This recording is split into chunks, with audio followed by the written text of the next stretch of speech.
only... Okay, I'm swapping it. Okay. Swap it. Oh, hey. Didn't see you there. Currently on our way to Yale Union, where we are going to be participating in a debate. The debate is about ending the American Empire. It's a resolution. I'll be delivering a speech for 30 minutes, give or take. I wrote one, once again. After that speech, there'll be a brief Q&A portion.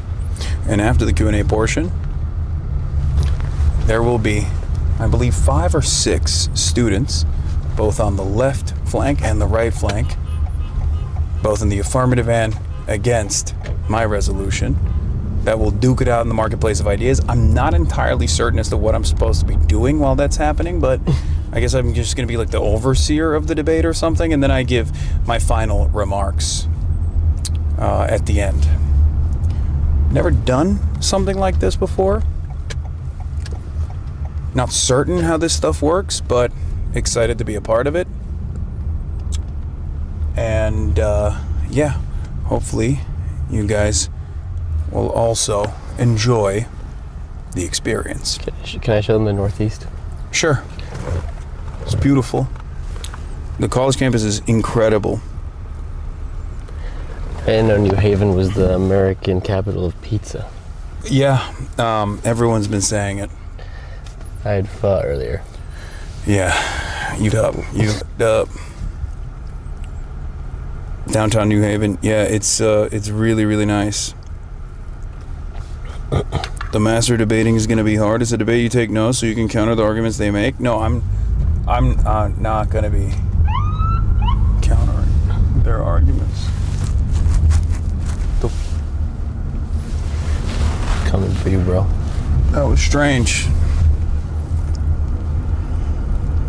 Sally's Pizza for the win. No, I have Pepe's. Pepe. Which people think are... Everyone's doing caught in the chat. People say Pepe's is not the best, but I liked it. I liked it a lot. It was incredible. I get why people ride for Connecticut pizza. I feel like I've had Connecticut pizza before, but I don't remember it being this good.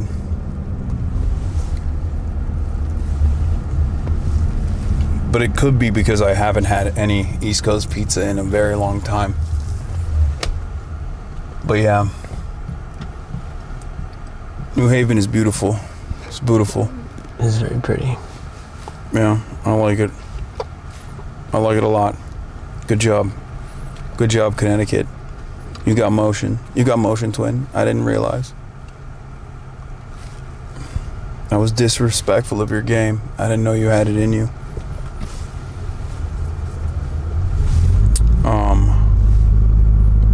But yeah. We Must End the American Empire is also right in my wheelhouse as well. But hopefully there won't be too many clippable incidents. You know what I mean.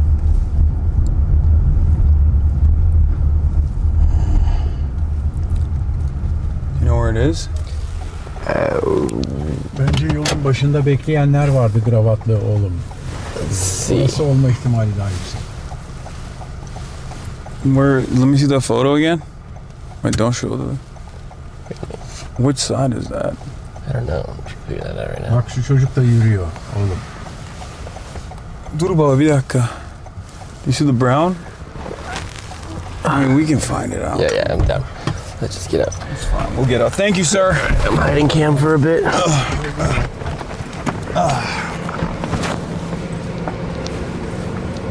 Şurada binanın önünde 15 tane çocuk var. Giyinmişler. Alright, chat box. Sorry, I know it's blown out right now. I'm pointing the camera down as to not make it Is it? entirely obvious where we are, so. And none of them says where it is. I'm texting them. O şey olabilir. İçeri girmek için bekleyen olabilir, fan olabilir. O yüzden yanlış. Evet. Tamam oradan girmeyeceğiz. Arka kapıdan gireceğiz baba. I think this might be it. Come here. Or maybe not.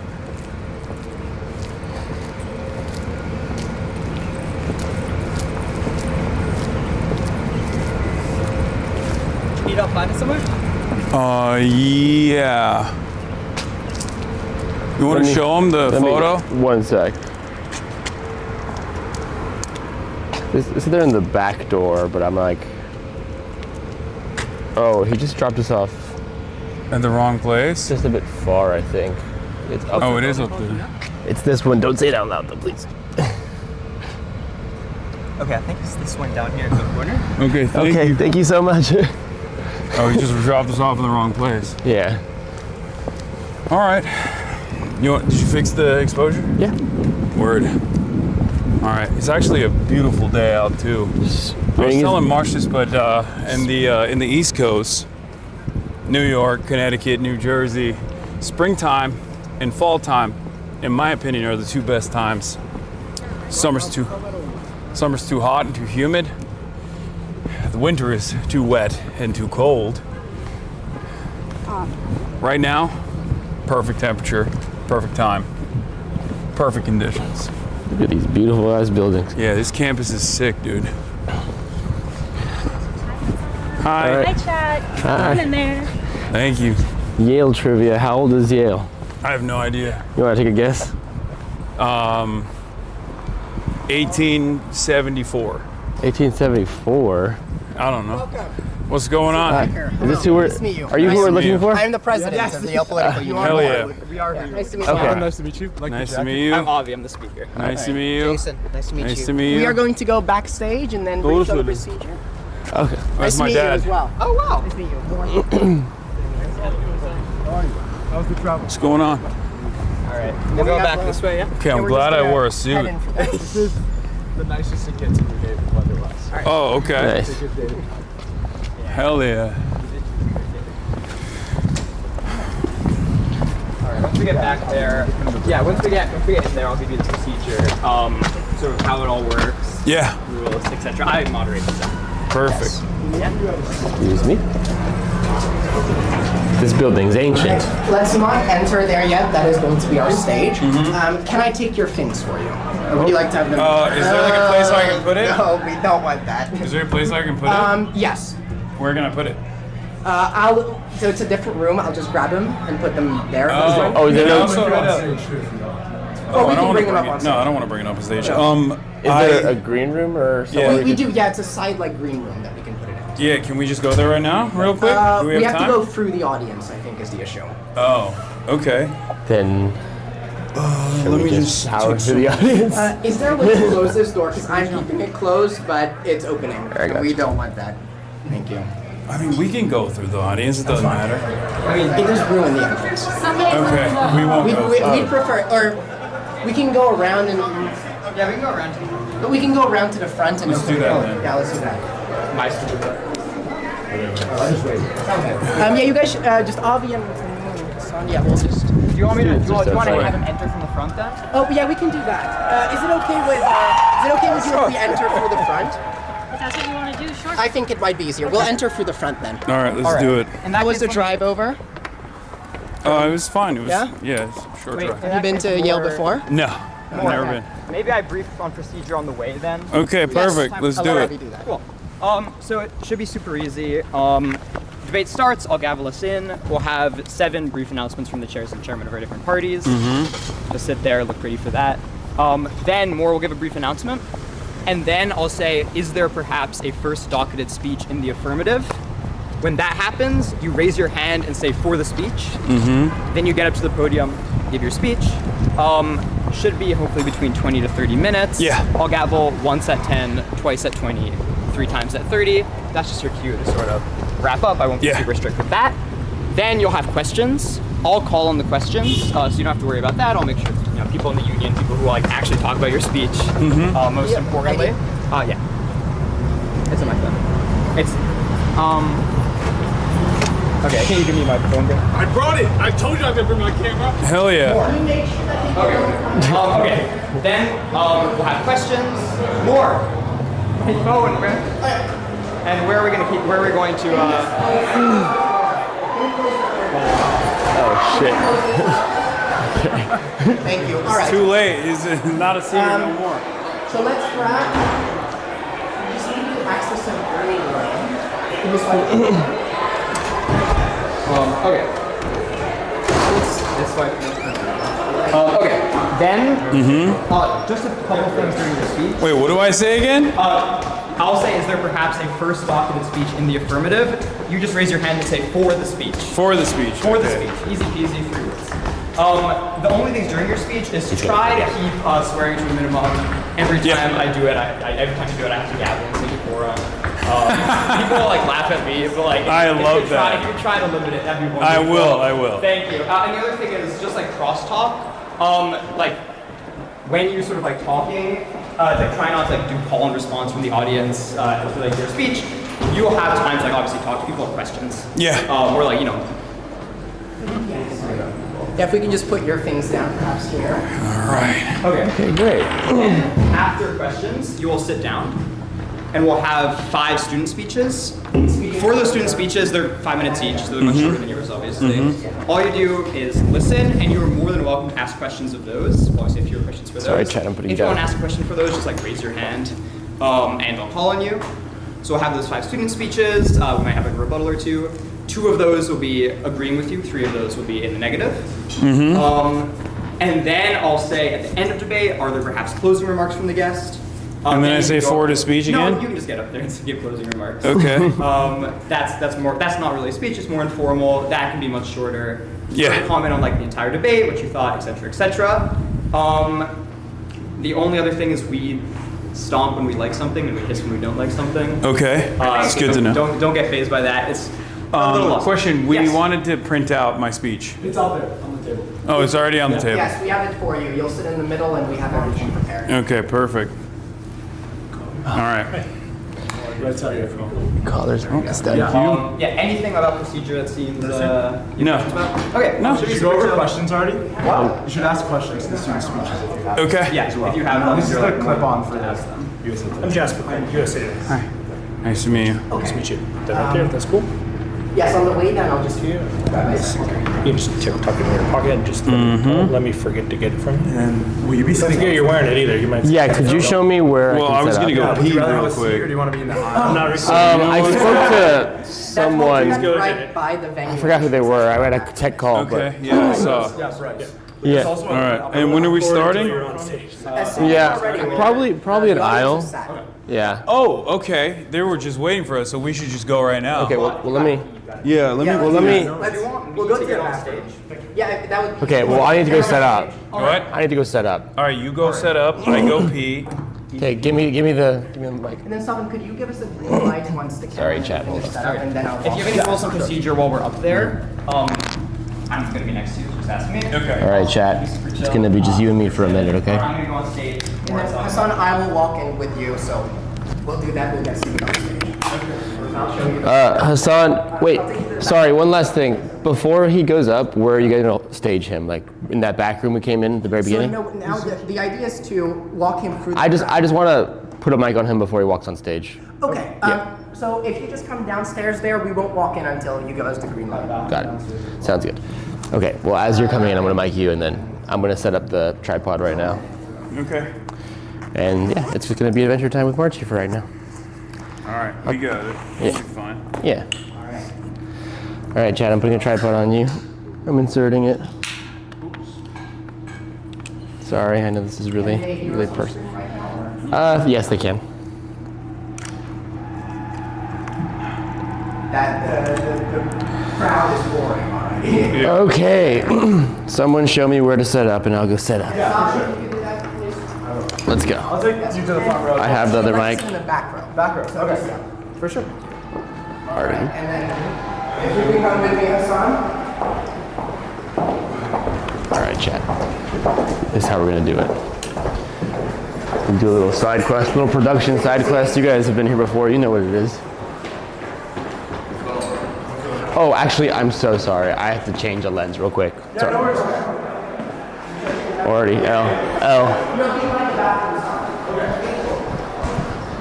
Look, it's all live, okay? There's a lot of moving parts. There's a lot of stuff that happens, okay? It's hard to remember everything. Gotta put the long lens on you guys. I'm not reading chat right now because I'm balancing so many things, but please be patient with me.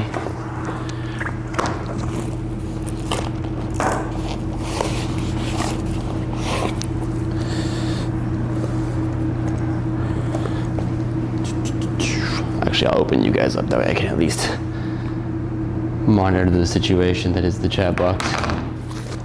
Hi, chat. I want March's entire fit so bad. Well, it's a good thing you said that because this knit is actually Fear and official merch that is releasing very soon. So stay tuned. Also, you're gonna have to get flashbanged. I'm warning you.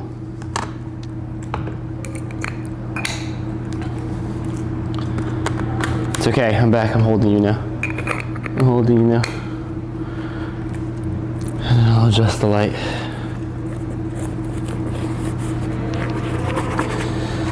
Okay, a much longer lens on there now.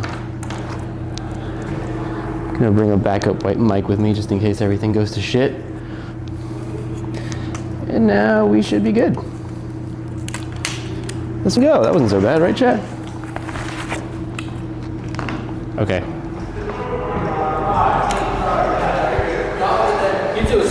Yeah, this new Fear and merch is coming out. I actually love how it turned out. It's like an oversized gradient knit, custom cut and so asymmetrical. Anyway, I'll tell you later.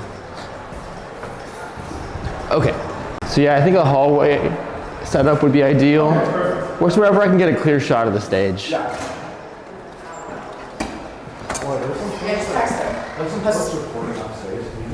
Yeah, the recording is not allowed. Could you go upstairs and tell us? So this is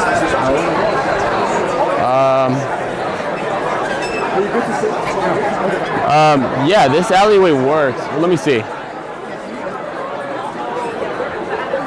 Moore's gonna bring the sun in down here too. Where's he gonna stand, at that podium there? He's gonna be, when he's speaking, he's gonna be at the podium, and then when he's sitting, he's gonna be in the middle seat. Okay, I think this works. Yeah, this works. Oh, let me ask the chat. They're my sounding board. Chat, does this work?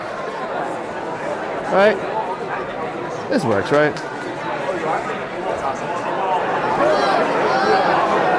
Yes. Yeah, it's good. Okay. All right, I'm gonna post up here. Thank you so much.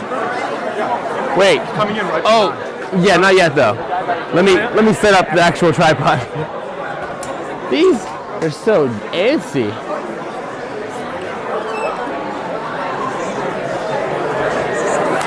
Give me 2 seconds, guys, to open the legs.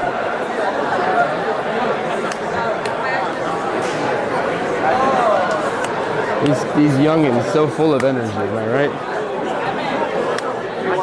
Oh, to be young again.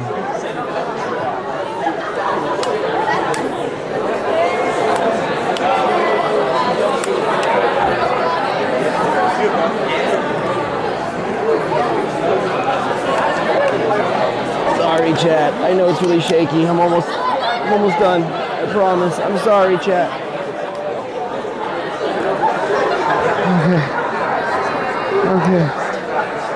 Okay, I'll adjust you from there. Okay, here. Yeah, I'm just gonna give him the microphone. Another good to come in. What? Can you hand this to him? Oh, yes, of course, yes. We have the left sits on the left, the right sits on the right, and then a lot of the guests meet in the middle. Someone. Is that, Yeah, great. If you could step away as well once they're ready for it. Oh, okay. No, once they're ready. Are they ready? You ready? All right, I'll lead the way.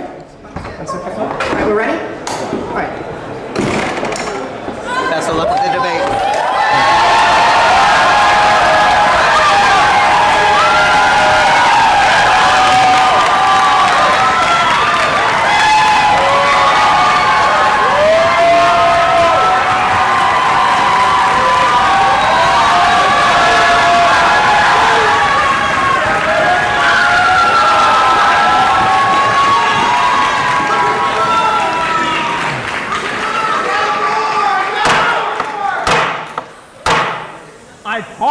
debate caucus of the Yale Political Union to order. Is there perhaps an appropriate announcement from the chair of the party of the left? Chair. I have, but it's not. Thank you, Mr. Speaker. Last week, the party of the left debated resolved reason over religion. We chose reason.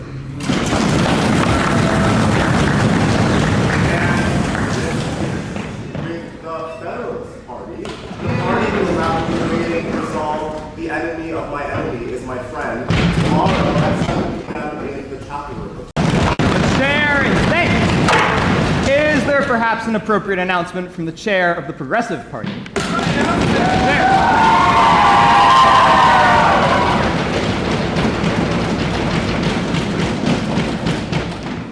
Last week, the Progressive Party honored our seniors by debating resolve. Will.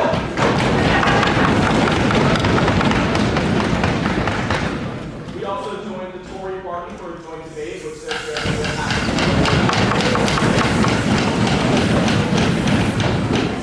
And this week, the Progressive Party will hold a closed caucus. Chair is thanked. Is there perhaps an appropriate announcement from the chairman of the Independent Party? For the announcement, Chairman.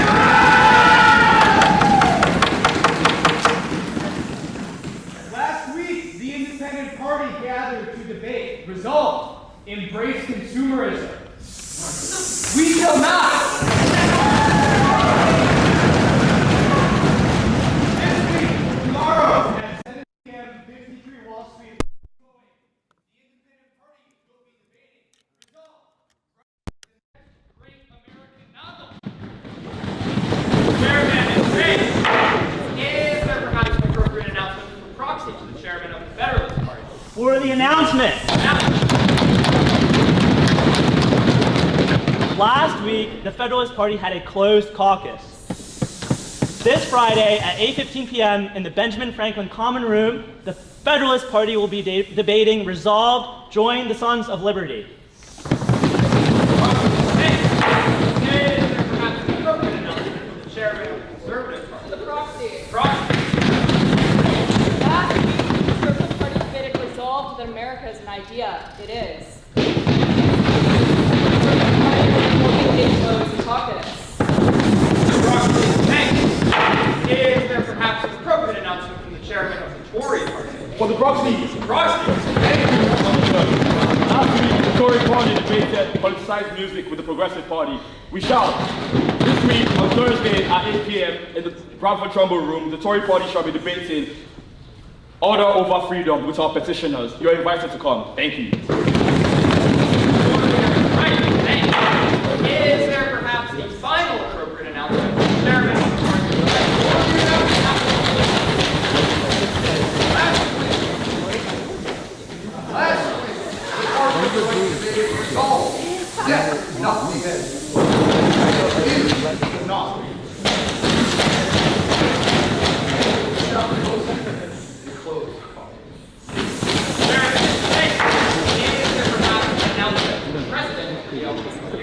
For the announcement.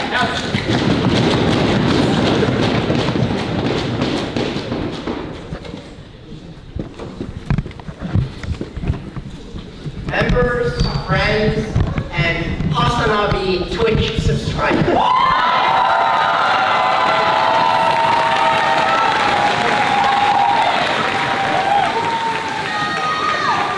Welcome to this evening's historic event. I am Morsa Bashir Jr. at Yale College, and I am the 184th president of the Yale Political Union.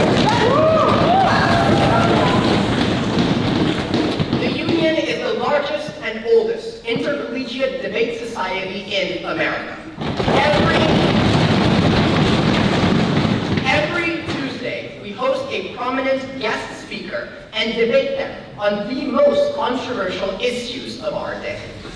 We exist to subject every idea, especially our own, to the discipline of serious opposition. We stand as one of the only firm bastions of free speech in American higher education.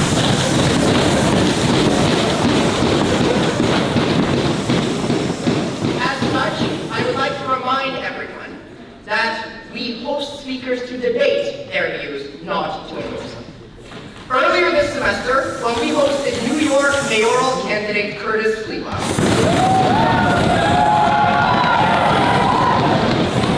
I stood on this very stage at this very podium and proclaimed that I can say without a shred of doubt that I have never seen this level of excitement for a guest of the Yale Political Union.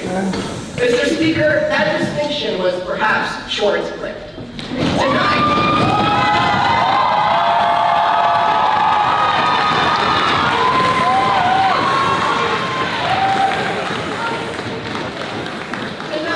I am honored to declare, again without a shred of doubt, that I have never seen such a high demand to attend a Yale Political Union debate as we are witnessing today.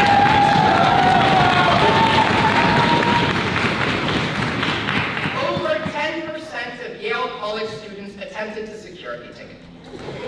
Importantly, our event is currently being live streamed to tens of thousands of viewers worldwide. If any of those viewers or anyone in the audience would like to stay updated on the Yale Political Union's activities, they can follow our Instagram at Yale.political.union.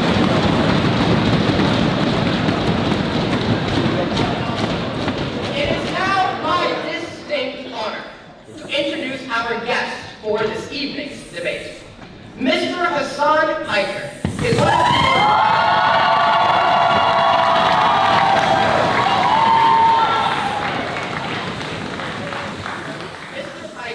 is one of the most prominent progressive voices in American media.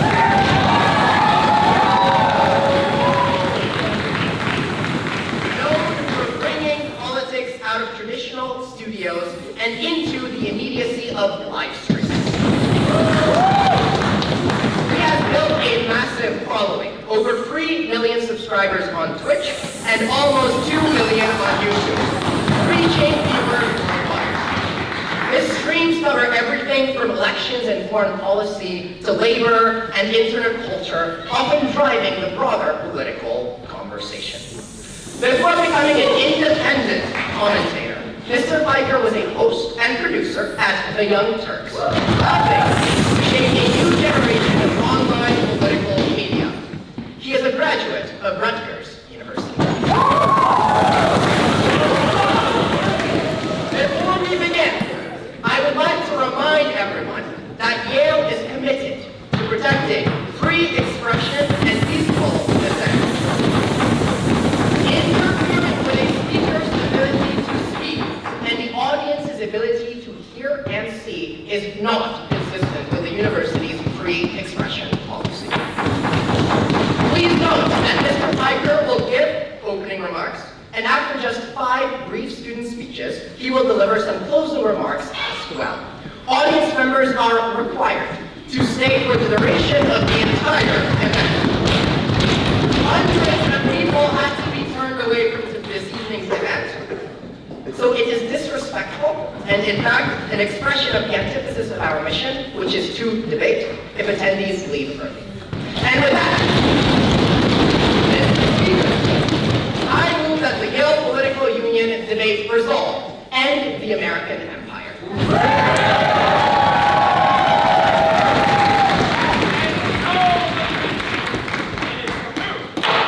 Is there perhaps a first docketed speech in the affirmative? For the speech.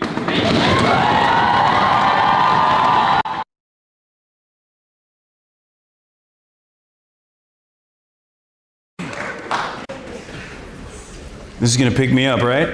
Everyone can hear me? All right. Just want to start off by thanking everybody for allowing me to come to Yale University today and be able to deliver a speech on one of my favorite subjects, U.S. empire.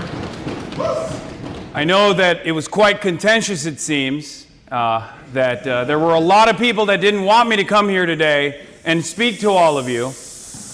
That's right. I know what that means now.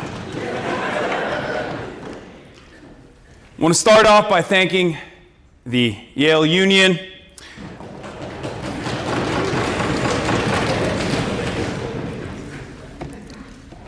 I'm especially sad that Senator Rick Scott couldn't make it.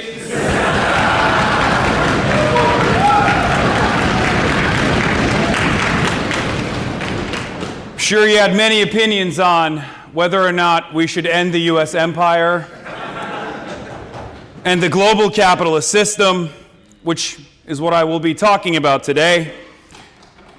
And then your grandparents are probably going to hear about it on Fox News tomorrow. But it's an interesting resolution, end the U.S. empire. It's interesting because how do you end something that's already in the process of dying? Because that's the situation with the American empire as it stands today. The empire of the United States was born in the Spanish-American War and rose to the position of global superpower during World War II. As people are hissing World War II. That's crazy. That was a good one that we fought.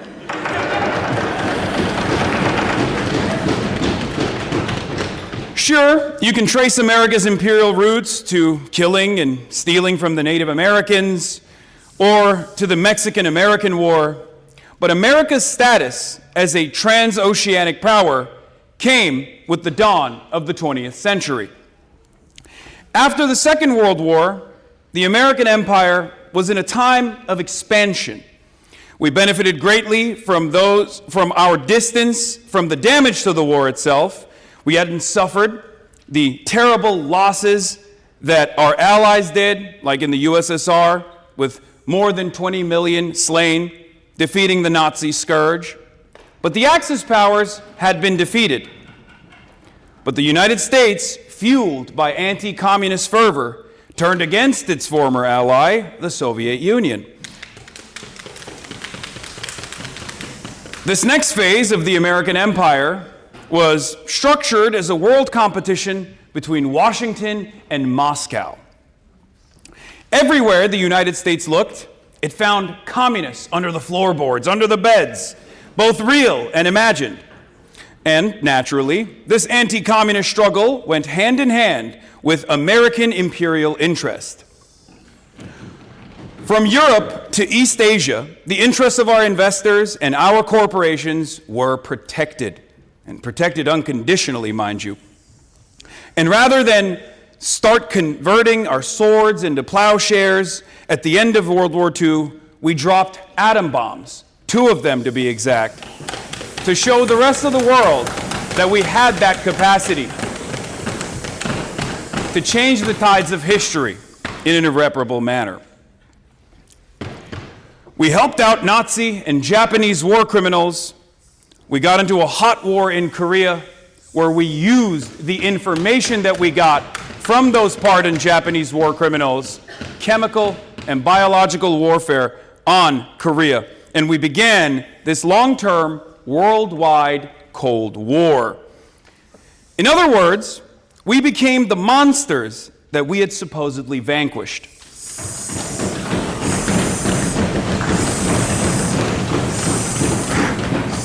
What Americans call the Cold War was, to most of the people on the planet, an endless series of butcheries, each more perverse and more tragic than the last.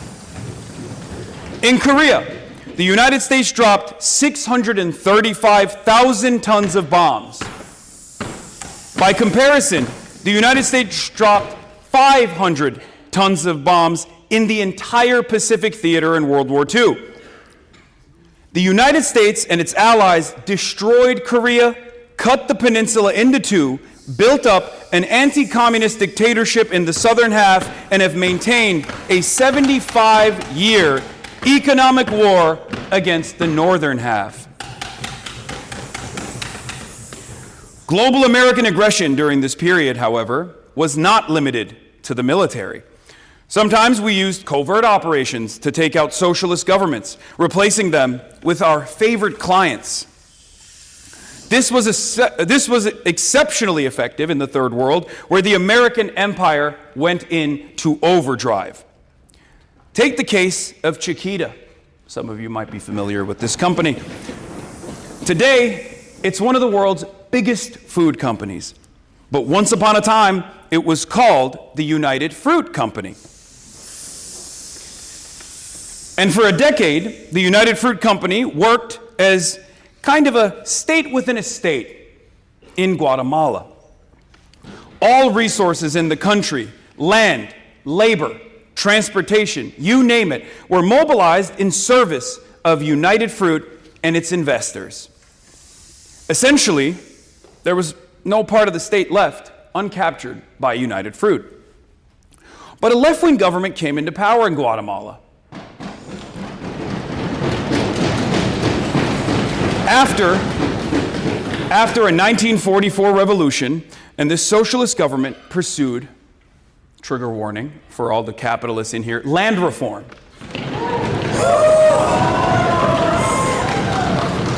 To make matters worse, they tried to break U.S. corporate control over their land and to reappropriate it to Guatemala's vast peasantry. To make it even scarier, they also reformed the labor code, giving the power to strike to the workers on United Fruit's plantations.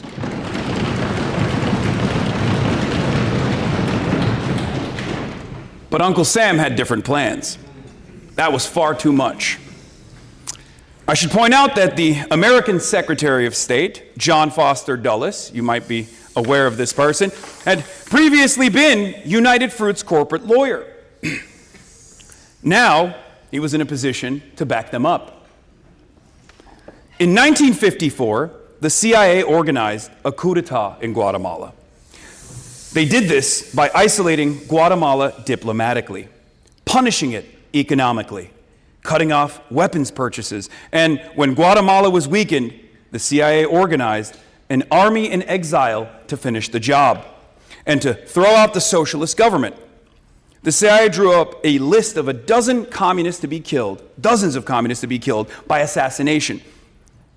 Guatemala has suffered in poverty and violence for most of its history since then.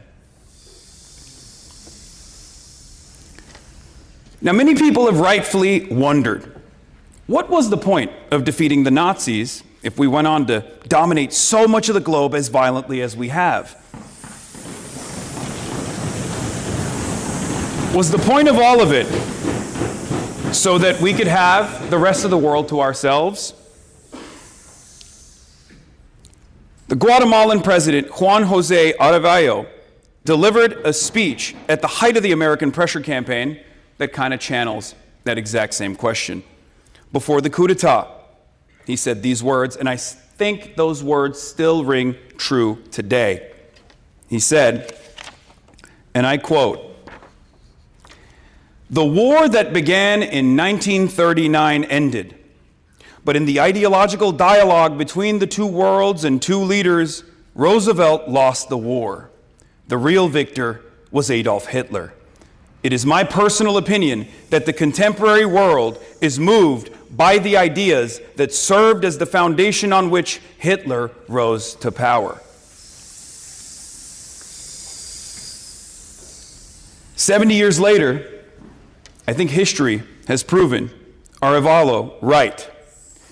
In place after place, time after time, the United States can never settle down its imperial bloodlust, this forever hunt for manifest destiny. We can draw a straight line from indigenous massacres of the early United States to the 20th century, killing fields that we have created in the Third World. Hi.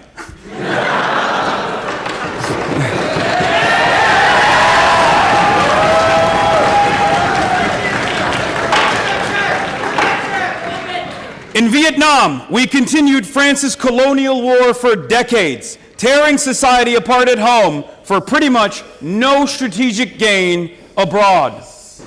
In Iran, we spent The 1970s, sending the brutal Shah's regime billions of dollars of weapons, only for those same weapons to fall into the hands of the Islamic Revolutionary Government in '79, our new and heavily armed worse enemies. Worse enemies that kept propping up over and over again. Enemies that we designed sometimes because they simply wanted to have dignity and sovereignty. The story keeps repeating itself over and over again. We didn't do much better with Iraq. 1980s, arming Saddam before invading and then sanctioning Iraq into destitution. We wielded Iraq as a weapon against Iran as well at that point. All that before we actually invaded and just straight up broke the country in 2003. I can go on and on and on. And we celebrated the fall of the Soviet Union, cheering on its destruction, which plummeted millions and millions of people into an economic disaster, the consequences of which we still see today. At Zoran Mamdani's election victory night party, I was interviewed by a media outlet where I said, we defeated the USSR and the USSR dissolved, unfortunately. This was quite the controversial statement at the time. Fox News still loves repeating this soundbite. And some Democrats also channel that frustration as well.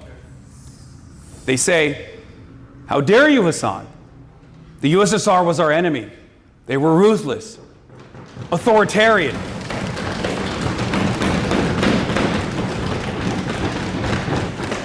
The fall of the USSR was one of the greatest catastrophes of the 20th century. Just wait, listen, maybe you'll agree. Not only was there incalculable harm done to every single country under its banner, child prostitution, skyrocketing suicide rates, life expectancy plummeting, but America was no longer contested around the globe. And it is precisely because of the end to that multipolarity that we saw accelerated neoliberalism that is devastating every Western nation right now. Unlimited and unchecked greed.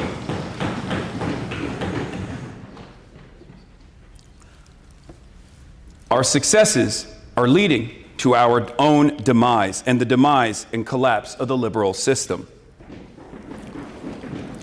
The U.S. has produced disaster after disaster after disaster. I am reminded, however, of some famous words spoken by a guy by the name of Mao Zedong.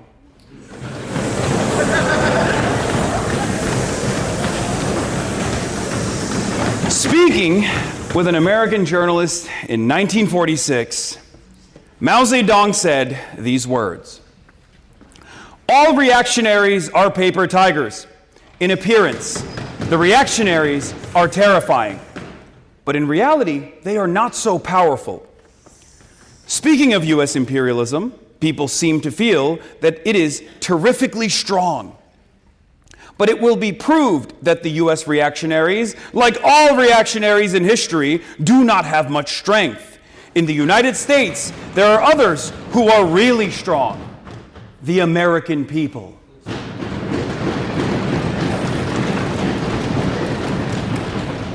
I think about that quote quite a bit, especially in these last couple of weeks as Operation Epstein's Fury wages on.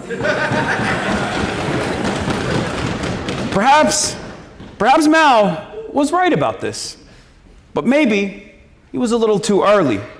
After all, being a leftist is about being right, but too early.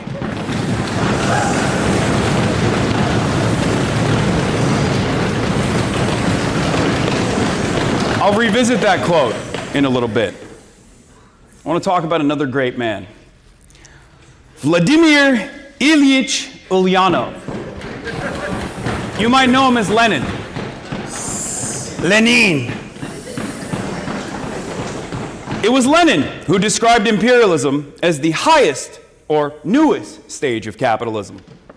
Successful imperialist powers, he observed, allowed their citizens to benefit from the exploitation of their colonies. But the system was unstable. The development of imperial economies was uneven. The colonies were a way of sending surplus capital and people into new markets. In the 1960s, Kwame Nkrumah, the African socialist who served as Ghana's first president, updated Lenin's theory with his own book on neocolonialism. What he described was how, in the era of decolonization under American hegemony, colonialism actually endured. Through many different ways, foreigners were still able to dominate notionally independent countries like the Congo or Colombia. To give an example, say an African country nationalizes its oil reserves, but unfortunately, they don't own or operate their own domestic refineries. Or maybe they don't even have domestic refineries at all. Say that African nation decides to take a closer look at the Western capital-backed contracts. What do you think happens? All of a sudden, armed militancy and uprisings prop up, left and right. Instability is born out of nowhere. Now, those militants might not wear a NASCAR jacket that says Shell Corporation, but that doesn't change the reality that those militancies oftentimes are working for the same exact interests.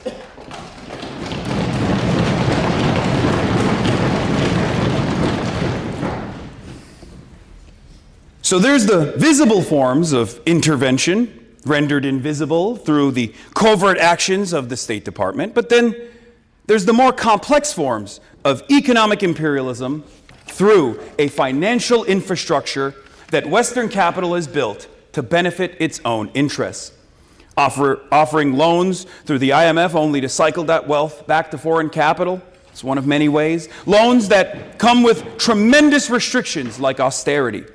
Money that is handed over to developing nations that are only allowed to be spent in ways that generate returns for foreign investors. And to think all of that debt in the third world that is owed to financial institutions in wealthy countries, whether it's Goldman Sachs or the IMF, capital does not go to those who most need it.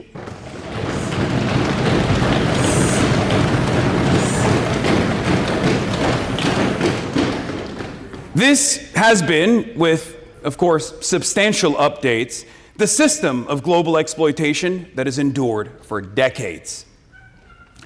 And it has been facilitated by the United States, which, after so many disasters, is now running out of energy to hold this system together. There are no more big enemies left that the United States can beat.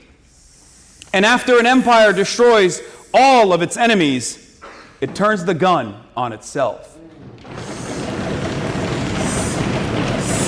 After all of this plunder is not necessarily done for you. It's done for parasitic international capital. And parasitic capital has no loyalty to ethnicities, religions, nationalities, but only to the almighty dollar, only to the profit motive.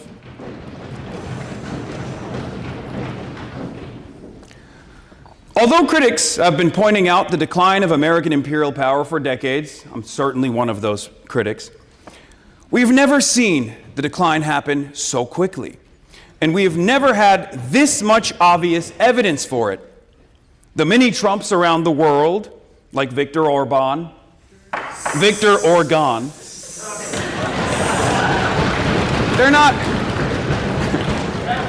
not doing so hot. They're not doing great. As the Ukraine war heads to a settlement that will be unfavorable to NATO, the United States and Europe are fighting over Greenland and Benjamin Netanyahu. And speaking of Benjamin Netanyahu, some might say the real president,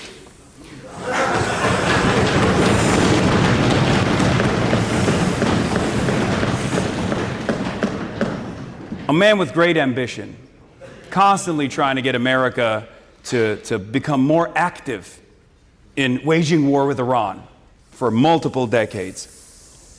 Well, he found the perfect guy to do it with. Donald Trump let the Israelis drag the U.S. into this newest war with Iran after 3 years of bipartisan support for the genocide that Israel was committing on a different front of Israel's multiple ongoing wars of aggression. While Americans have shown the world that might makes right, it appears the U.S. has bit off more than it can chew with this supposedly 47-year imminent threat, which is just really picking on a country that chose to fight back for the first time in a very long time. And one of the lessons that not only we are learning, but the rest of our security partners are learning, is that in the absence of soft power, 800 military bases that we have all around the world can very quickly turn into 800 separate invasions, or in the case of the Gulf nations, it can turn into missile sponges at the behest of Israel, almost overnight. And all of this is happening as the United States government has destroyed its credibility domestically with a murderous and absurd deployment of ICE as the cost of living just keeps going up and up and up. The very same tactics that we have observed in countries that we have dominated, in countries that our allies have dominated, like in occupied Palestine, are now being turned back on the domestic home front against American citizens. Masked thugs of the state, unaccountable to no one, unelected, are engaging in acts of violence against Americans with impunity. And when Americans fight back against ICE, as they did in Minneapolis, ICE shoots back.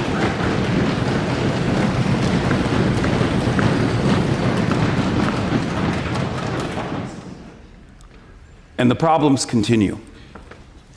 The analyst Stephen Semler wrote recently that Trump's budget manages to be $361 billion larger than last year's, despite cutting $300 billion in social programs and other public investments. All of that money is going to policing, and it's going to endless war. It's not going to bridges. It's not going to tunnels, and it's certainly not going to health care. Every single one of you, regardless of your political affiliations or your ideology, should consider that money to be stolen from you.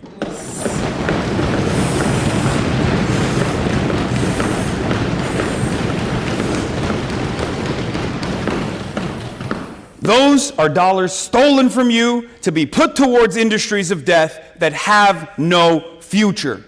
This bargain isn't tenable anymore. It's over.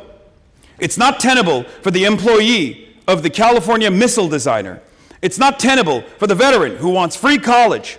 It's not tenable for the kids in crumbling Philadelphia schools. And it's certainly not tenable for the homeless, the working class, and of course, for the rest of the world. Those who happen to exist under the boot.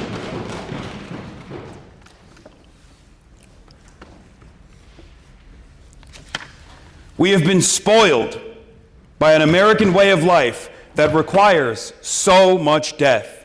The fruits of imperialism were always immoral. Now, they are obviously rotten.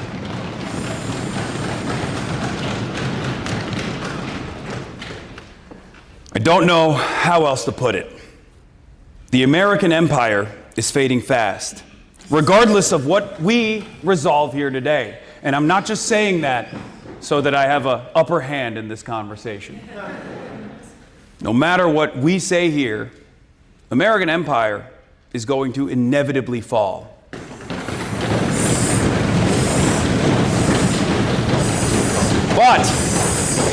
But I think, as Mao Zedong himself said earlier, there is a power within the American people to change the nature of this decline. He had a lot more confidence in the American labor class than many Americans do today, I'll tell you that much. I believe that we are living through a strange and radicalizing time for millions of Americans, and I've seen that with my own two eyes. I've gone to protests all around the world, tasted the tear gas of different countries, and I've seen Barbaras and Deborahs, aged 75 and above, yelling at ICE agents in Minneapolis.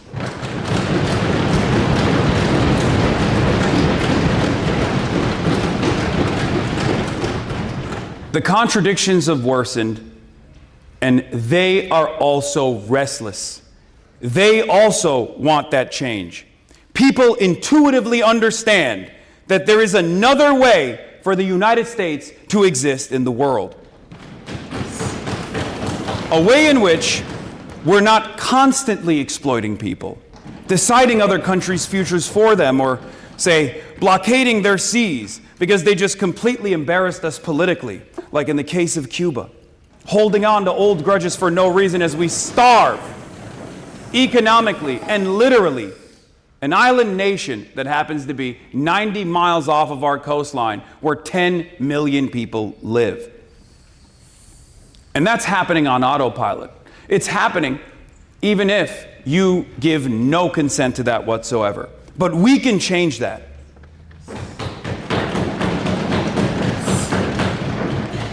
Once you see the cruelty of American empire, it's quite difficult to unsee it. And I do think American people are seeing it for the first time ever. And they know that we are getting a raw deal. The super profits that we have enjoyed are coming to an end.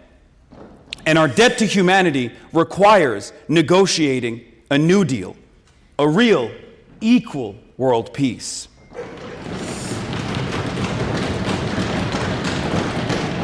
Empires never die quietly, and we must end the American empire regardless. But we must manage the retreat of a superpower from the world stage. This is a challenge for our time.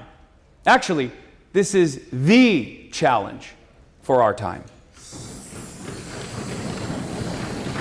Because if we do not do this, then the American empire will come to an end in a much more violent way. A curse on future generations that we must avoid at all costs. Thank you.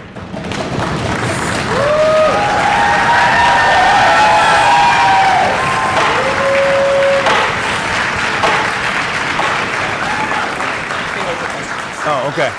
Questions on speech? Perhaps question. Chair. Thank you, Mr.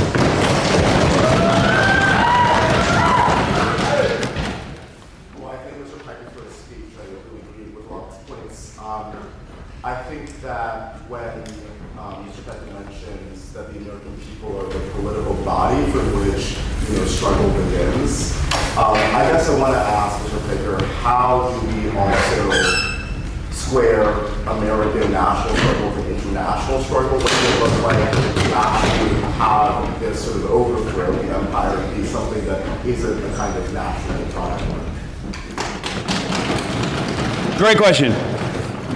So, from my calculation, the way I see it, as I tried to explain in this speech here, is that it's going to happen because it will collapse on its weight no matter what. It'll collapse under its weight regardless. And what I want to explain to every American that will listen is that we do have the capacity to change the system that we exist under in an effort to ensure that we have a much more equitable outcome where we don't diminish the potential of Americans and we don't diminish the potential and starve out the potential of people living in the periphery. This is something that I saw personally when I visited Cuba recently.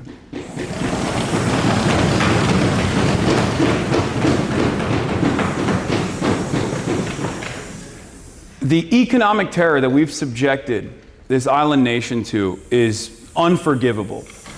And yet the Cuban population has still thrived in very meaningful ways. They found novel cures for the lung cancer vaccine that they've had since the 90s. And I was talking to a scientist on my trip there, and apparently Cuba also has the only current working treatment for Alzheimer's and dementia. It's in stage 3 clinical trials in Canada right now.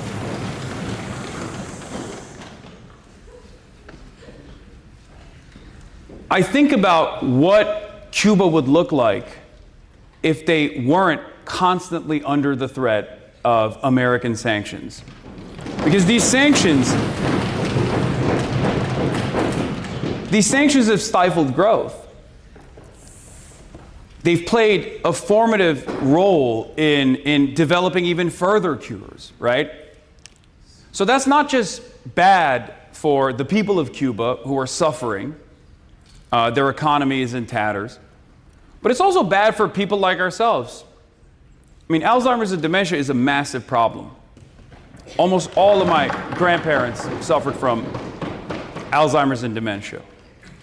So the way I see it, it's almost a selfish argument to make sure that we can unlock the potential of all of these countries that we seek to dominate.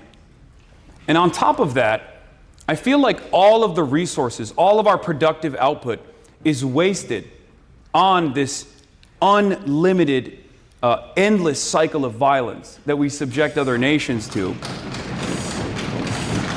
And as soon as you connect foreign policy back to all of the domestic problems that we have, not just in the concept of blowback, which I famously have spoken about, but also the reality that every dollar that is spent on a bomb is spent on a bomb that blows up a school is a dollar that could be spent building schools here. Americans,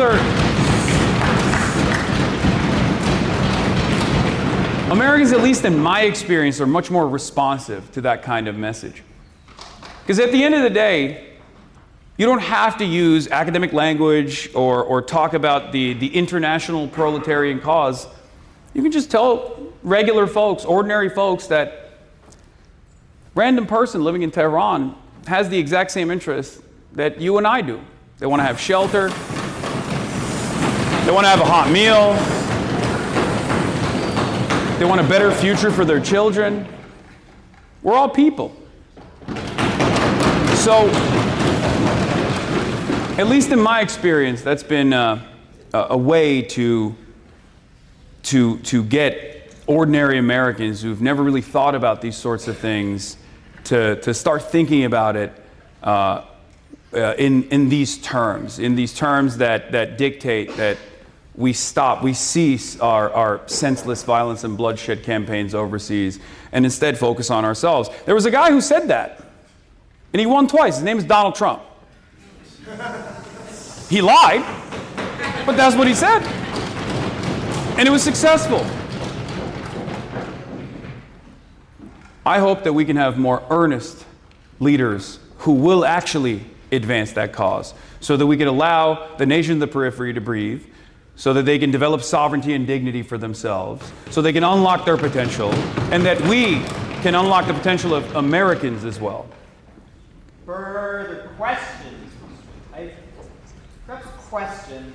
Sure.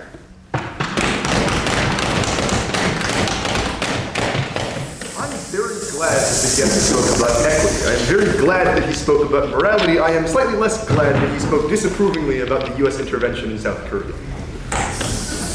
If he truly disapproves of the US intervention in South Korea, what exactly about a unified communist Korea, for instance, would he find to be equitable? What about it would he find to be good, more preferable than the current capitalist?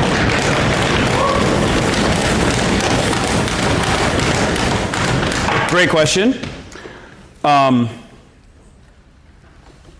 From my assessment, I don't necessarily care about the way that other countries govern themselves. I know that we like to act as though we do. It's the basis for American intervention. It's the number one argument that we present as to why we must intervene in other countries' affairs. But it's an inherently hypocritical argument because there are plenty of countries in the world that have devastating systems, ruthless autocracies, that are formative allies of the United States, and no such intervention is ever seen as a necessity. Saudi Arabia, the Gulf states, the kafala system that they have. Now, you might say this is whataboutism, but the reason why I'm bringing this up is because, for my estimation, the things that we did in Korea before there was such a thing as South Korea or North Korea were unbearable. Not only did we prop up a military dictatorship that was unbelievably authoritarian and unbelievably deadly, taking out any kind of socialist, trade unionist, or communist uprisings that were taking place in the South. But beyond that, what we did in the Democratic People's Republic of Korea, or North Korea, is tantamount to genocide. The only distinction is that it was America that did the genocide, so the rest of the world does not call it a genocide. What can you call the destruction of 90% of all standing buildings? What do you call the death and destruction, the utilization of biological and chemical weapons on the Korean population that led I believe, 10% drop-off of the entire population? It was unbelievable. It was unbelievable bloodshed.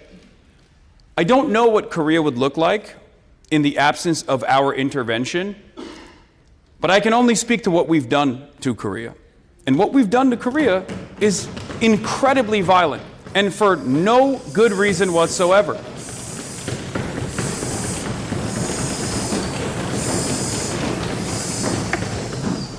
Further questions? Yes.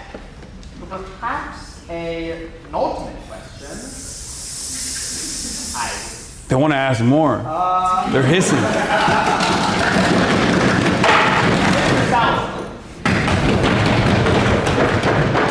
you very much, Mr. Speaker. I'm truthfully about 90% of the service I do, however, have a question regarding when the U.S. should use its power abroad. Countries will do this as a function of sovereignty and having to maintain allies, relationships, etc. When is it right for the U.S. to intervene in, say, Ukraine or Taiwan? Should the U.S. have gotten involved in something like World War II, even though it's not our country?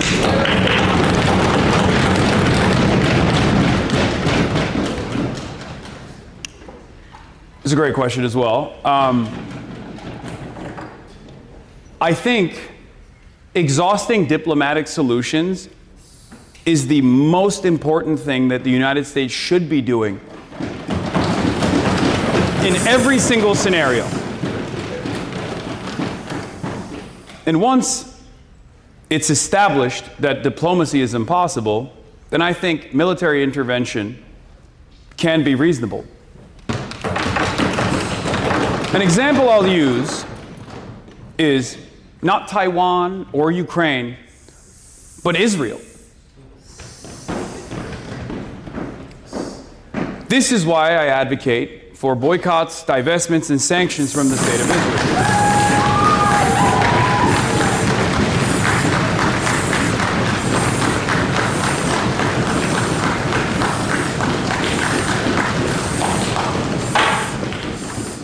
80 years of apartheid. 80 years of settler colonial violence, ethnic cleansing, mass surveillance, mass incarceration of Palestinians, robbed from their ancestral homelands. with no right to return, against all international humanitarian law, against every rule in the rule book. Israel has been able to do this because they were an invaluable Cold War ally and an invaluable ally to the United States' interests in this resource-rich region. But if there was such a scenario where in the aftermath of that one phone call that Joe Biden could have made, that Donald Trump could make, that he seemingly chooses not to, be really good if he made that phone call, especially lately. What comes next would be social pariah status at the international stage. No more political cover for Israel. No more weapons to Israel. No more aid to Israel.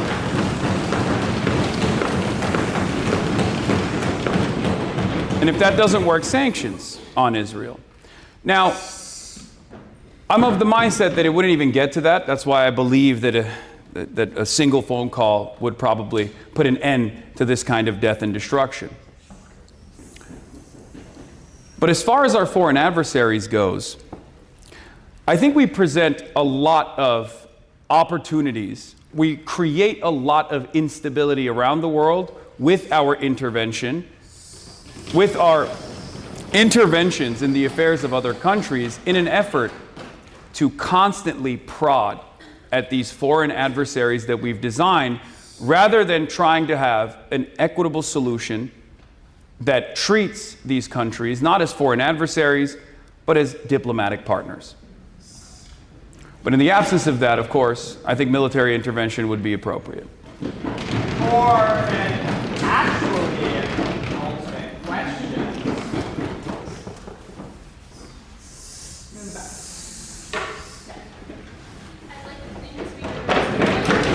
Wait, I can't hear you. I'd like to thank the speaker for his speech. I agree with him on many points, but I'm curious about his last point on the dangers of ending the American empire. What exactly does the process of ending the American empire with, as you said, preventing catastrophe for future generations look like? And is it not the case that if the American empire ends, that another global imperial power will rise?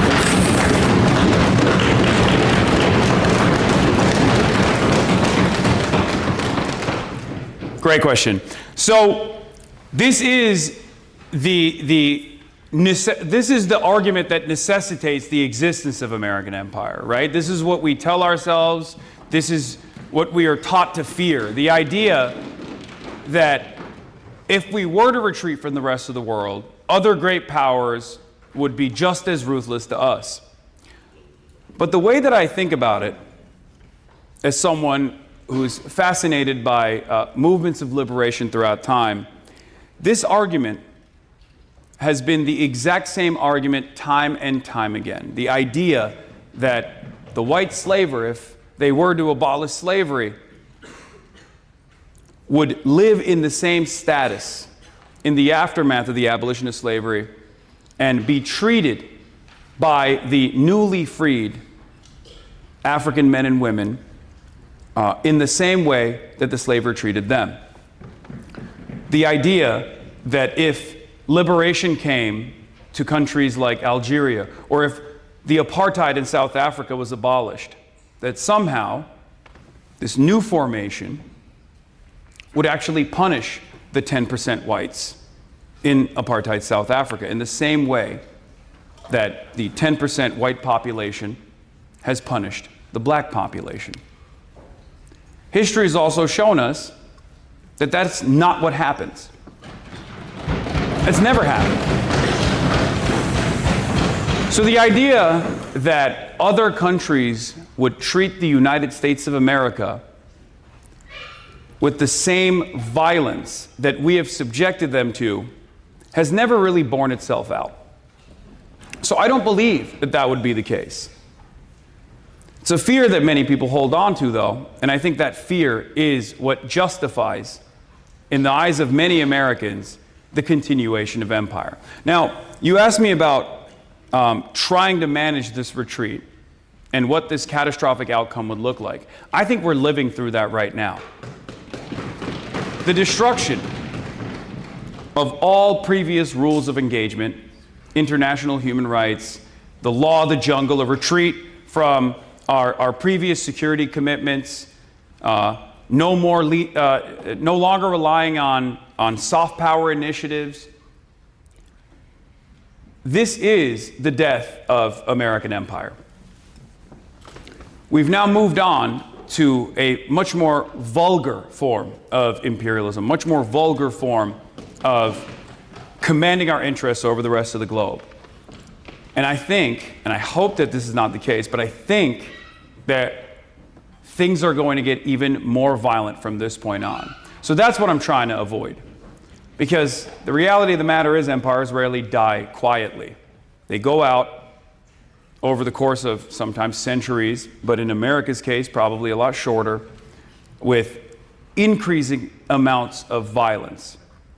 And we're seeing that with our little sister nation, Israel, right now, going through its own fascist death spiral, not dissimilar to what the Nazis went through. I want to avoid that. And for perhaps briefest final question, I have a question. So the guest sort of makes this claim that the American empire is already ended, right? We don't, there's not much to do. It's in this death spiral, right? As someone who sort of wants to see this empire end, like the guest, I mean, should he just do nothing and wait for it to end? If he wants the empire to end and it is ending, what's the point of sort of doing anything politically if one can just sort of wait around and wait for it to end? Great question.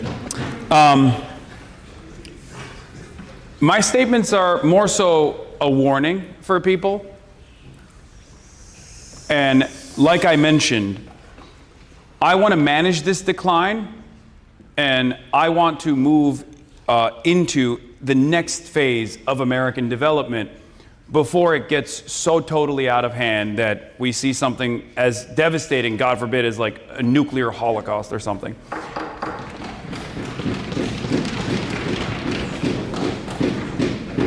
Because if the current economic organization of the American society persists, then the income inequality that we're facing is only going to worsen as wealth just stays at the top of society, and people who are from a working class background have a horrible end of that bargain, and their material conditions deteriorate even further, also accelerated by climate change too. So what I want to do is try to organize against that and to ensure that we have the most peaceful transition possible, so that we don't, so that we stop starving the potential of the masses here in the United States of America as well as elsewhere around the world. And with that, yes, thanks. Is there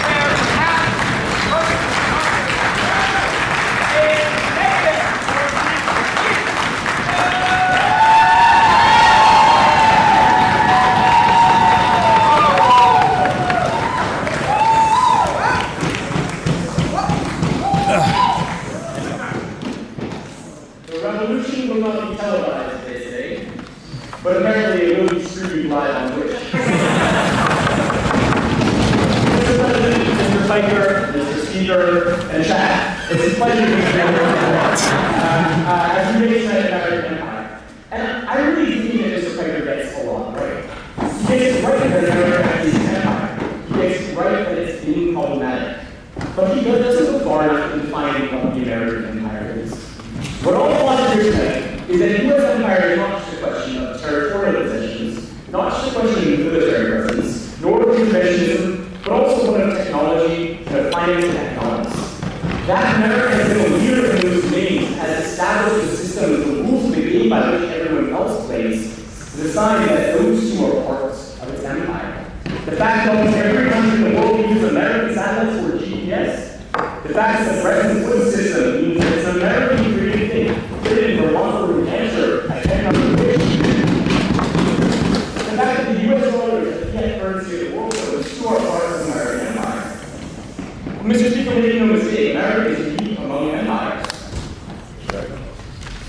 Thank you very much.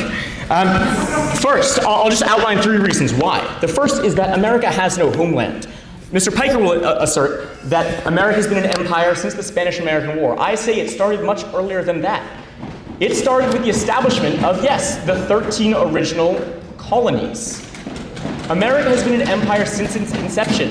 In fact, the land we're standing on today is formed by way of violent displacement of the Quinnipiac, Paugussett, and the Wappinger peoples. Second, America is no ethno-nationalist empire. Every other empire in history has been ethno-nationalist, with the exception of Rome. The British Empire was for white Brits.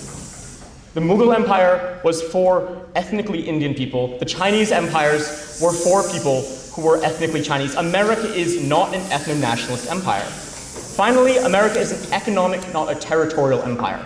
Why is this so significant? I think Mr. Piker and I would both agree that economics are the most important component of America's empire. It is capitalist incentives that draw us to this sort of downfall. And I'm really glad that he brought up the example of Guatemala. I agree that the deposition of Jacobo Arbenez, that was an economic incentive, but note the difference. It was not the case that it was a typical colonial expansion where America made Guatemala a colony. It was commercial interests.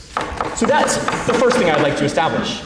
But then the second thing I'd like to say, and this is where I'm in the negative, is that an American empire is greatly preferable to any other type of empire. Now, my problem with Mr. Piker's speech is that he lacks a theory of power. He lacks a theory of where power goes. Power does not evaporate. And I think it's telling that he would agree with me when he says that it was a tragedy that the USSR fell because suddenly there's a power vacuum and there were real big problems that sprouted from that. I would posit that the fall of the American empire will lead to a very similar situation. Why is that important? I posit that one of 2 things would happen. Either we'd return to a system of spheres of influence, and we saw how that turned out in the early 20th century with World War I. It's a much bloodier world I'm sure we don't want to live in.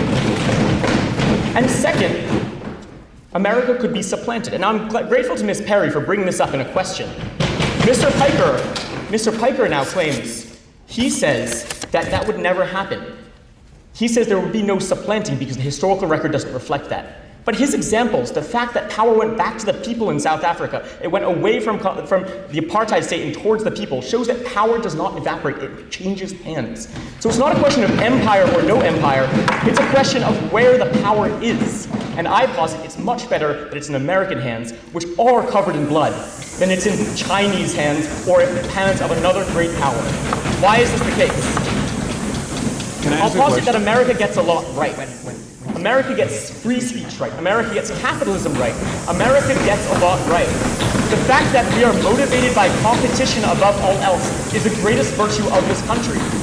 It means that we get an efficient economy. It has its problems, and I'll be the first to admit those. But it works a whole lot better than the Great Leap Forward, where the state says, we need to collectivize this land, and 55 million people die. Now, Mr. Piker recently made a trip to China, and he commented that this is a nation that's brought 800 million people out of poverty. That was because of reform and opening up. 改革开放. Reform and opening up to what? Reform and opening up to the system, the post-World War II system that America created. The opening up to billions of dollars in Western loans from the IMF and the World Bank. American empire has enabled these things, and while it's far from perfect, it's by far preferable. And Mr. Piker, because you like Mao so much, I'll end with a quote of his that I think you would do well to study, which is 枪杆子里面出政权. Did you get that? Did you get that? It's political power grows out the barrel of a gun. We do not want a violent world due to a power struggle when American empire falls. America has blood on its hands, but it's better for power to be in American hands than any other. Question! Gentlemen! Yeah.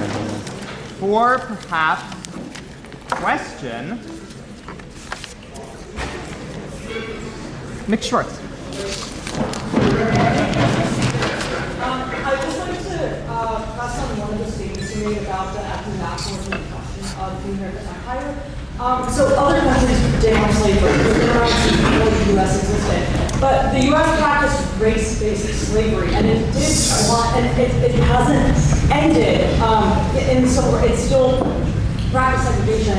based on race, and arguably Israel does the same thing. So why would the U.S. empire stop with racism in the U.S.?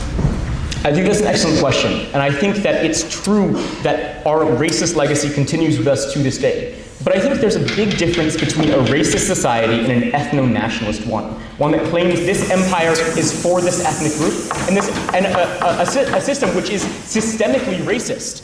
I think we can all agree that we are moving in what is certainly the right direction. We are moving in the direction of civil rights. The last half century has proven exactly that. And so while I'll be the first to concede that America is not perfect, especially on race, especially when dealing with immigrants, we are not an ethno-nationalist empire. Further questions for the gentleman?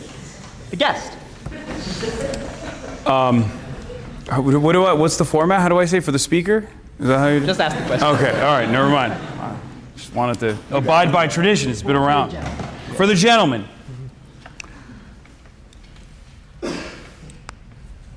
You have somewhat of a deeply cynical, I would say, worldview about how power is supposed to continue. You did bring up an example in apartheid South Africa where the people were able to achieve liberal democracy to a certain degree. There were issues, and there's still issues in South Africa. Why do you think that the abolition of U.S. empire would create a power vacuum that creates a Chinese empire, for example, and why do you think that that system would be far more violent as opposed to an evolution just like what we saw with the American empire being a far better legacy than, let's say, monarchies that existed? That's an excellent question. And I don't believe that when American empire falls, if it does, China will necessarily take over. But I do believe that, apparently some people do, but I do believe that power doesn't evaporate. Power is something that doesn't simply disappear, it falls into different hands. And so I think as this applies to my speech, Mr. Piker, what I would say to you is that it has to go somewhere. And again, I think one of two things will happen. Either it'll be assumed by another great power, and unfortunately, there is no better great power than America. I really wish there were. And the other alternative is that we return to a system of geopolitics, which is contingent on spheres of influence. I don't believe we should return to the time when it's kingdoms fighting each other. I think that's a much bloodier world. In an interview with Ezra Klein last week, Fareed Zakaria made the comment, former YPU president, I will comment. He made the comment that liberalism has become a victim of its own success, which is to say that liberalism has succeeded to such an extent that we have forgotten. Mr. Piker, my generation, your generation, my parents' generation, your parents' generation, hi, Mama and Dada, I hope you're watching this, which they are. We don't remember what it was like before this liberal system. We don't remember what it was like before World War II. We don't remember how bad it was. And so while I am right there with you that America has created such evil through its colonial empire, I also believe that it is far better than anything we've ever had. It's the reason why we have intellectuals like Fukuyama saying it's the end of history. It's because this is almost as nice as we've ever had it. And with that, the gentleman is thanked. For rebuttal.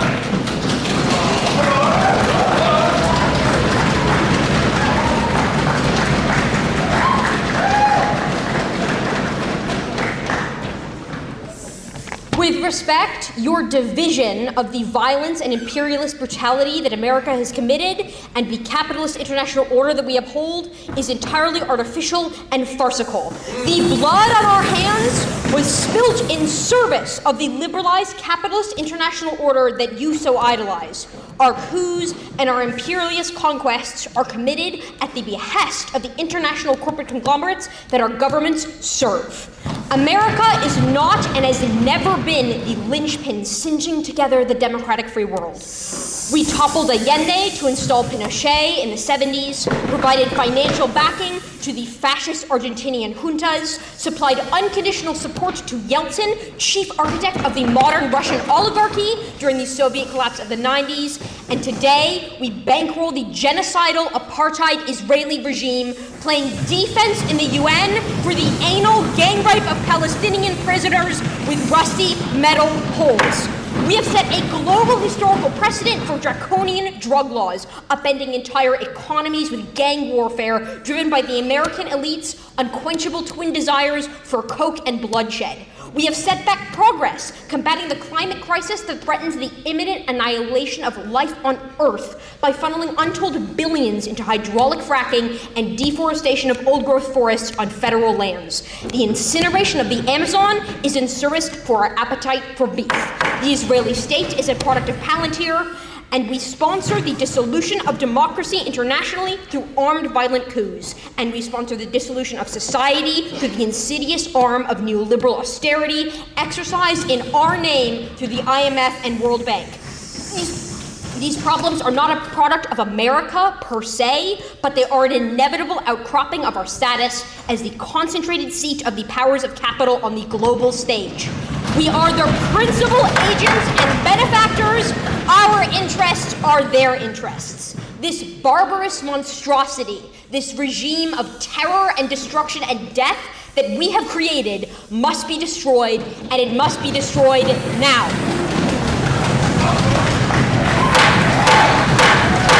Is there perhaps a question from the much maligned? Question. I agree. But I'm wondering if the speaker can tell me, where should the power go after? What better way of organizing power? I see the ways that we can actually build a stable system post-American empire. I find the assumption that power must necessarily concentrate in the hands of some other international dominant government to be insane.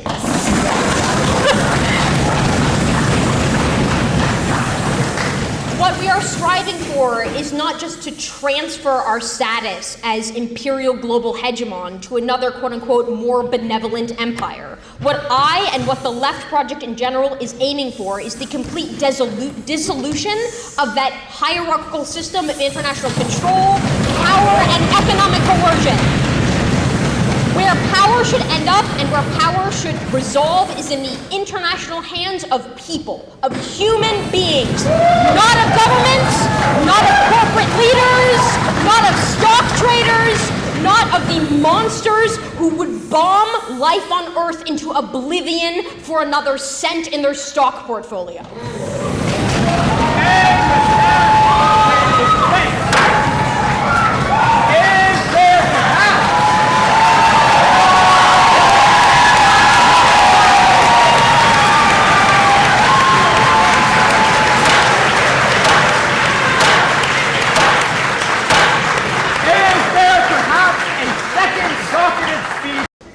The speak! Now it's a rebuttal. Rebuttal we do, I think. Oh, God. Hello, YPU. Hello, chat. Hello, March. Hello, guest. Okay, so in 1961, Dwight Eisenhower, a Republican president, a five-star general, and supreme commander of the Allied forces in World War II, warned the nation that we must guard against the acquisition of unwarranted influence by the military-industrial complex, okay? He said that it would devour the resources the country needs to survive, and 65 years later, he was totally right. So, America is an empire. We've got 750 to 800 military bases across the globe, the territorial possessions from Puerto Rico to Guam, shout out, the ability to sanction any economy, bomb any country, and topple any government that we choose. The United States just approved a $1 trillion defense budget, and next year's proposal is $1.5 trillion. How are we going to pay for it? By cutting 10% of literally everything else. So, we spend more money on the military than the next 10 countries combined. That's 40% of all the military spending in the entire world. But my argument isn't just about money, it's about morality. Historian Howard Zinn documented how American expansion has always been justified by the same lie that we're spreading freedom and democracy around the world. But from the Philippines to Vietnam to Iraq, the pattern never changes. It's mass violence abroad, decay at home, and ordinary people are set to foot the bill. So, who gains and who pays? This year, Congress added $39 billion in military projects the Pentagon didn't even ask for. Why did they do it? Because of the lobbyists. This is empire. It's a wealth transfer from the working class paychecks to defend military contractor shareholders. So, there are currently 46 active armed conflicts right now, which is the most since World War II, by the way. We've spent $8 trillion on the world on terror, and what do we have to show for it? The world is severely less stable than it ever has been before, and this is the fault of the American empire. So, moving on to who's paying, let's look at the kid in Mississippi whose school can't afford textbooks while the nearest military base next door gets $500 million in expansion money. The veteran, poisoned by burn pits, denied care while defense contractors produce record-breaking profits. However, and having said that, money isn't the real issue. Even if we taxed the wealthy and funded both empire and society, empire would still be wrong because empire means domination. It means killing people who have done nothing to us, including our fellow US citizens. On to the impacts. From an environmental perspective, the US military is the single largest institutional producer and consumer of fossil fuels on the planet at 270,000 barrels of oil a day. And that's for routine operations during peacetime, not even at wartime. That's more emissions than 140 countries combined. And we, the people, are told to recycle, take shorter showers, buy EVs. The onus is put on the individual to change the world. Meanwhile, a single military refueling tanker burns more fuel in one flight than the average American does in 40 years. We sacrifice, they indulge. So, the military burns oil to protect access to oil, which funds more military spending. It's a self-reinforcing cycle of extraction and violence. Our business models cycle and sustain themselves on death tolls. And from a lives perspective, Brown University's cost of war projected that we tracked a human toll. So the deaths of post 9/11 wars have killed 4.5 million people and displaced 38 million people. And the empire doesn't deliver the stability that it promises. Every intervention creates blowback. We've armed the Mujahideen, we got Al-Qaeda. We toppled Saddam, we got ISIS. We are the ones perpetuating these conflicts because perpetual war is profitable for the elites. And the negative says, like, be glad it's the American empire rather than somebody else's, but at the same time, this is a false choice. The choice isn't between, like, American empire versus Chinese, it's between domination and cooperation. China's power is economic, and mutual destruction isn't in anyone's best interest. So the power vacuum fear comes from, like, the idea that somebody must dominate, but that's an imperial mindset. Most of the world doesn't yearn for American or Chinese hegemony. They want multilateral cooperation where no single country has power or autonomy over them. And that world is possible, we're just blocking it. So, what is the world of the alternative? Empire undermines rule-based international order, replacing it with war of one against all. You can't champion international law while bombing whoever you want, and you can't demand others to follow the rules that you don't follow yourself.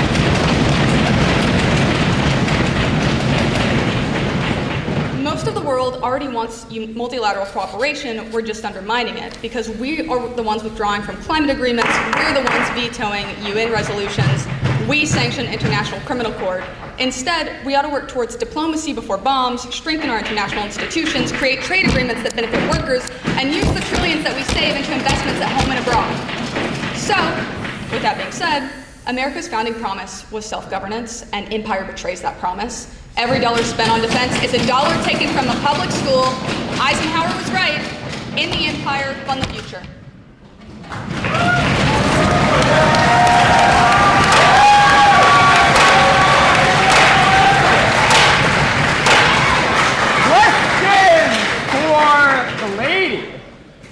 Or perhaps a penultimate question, Mr. Moe.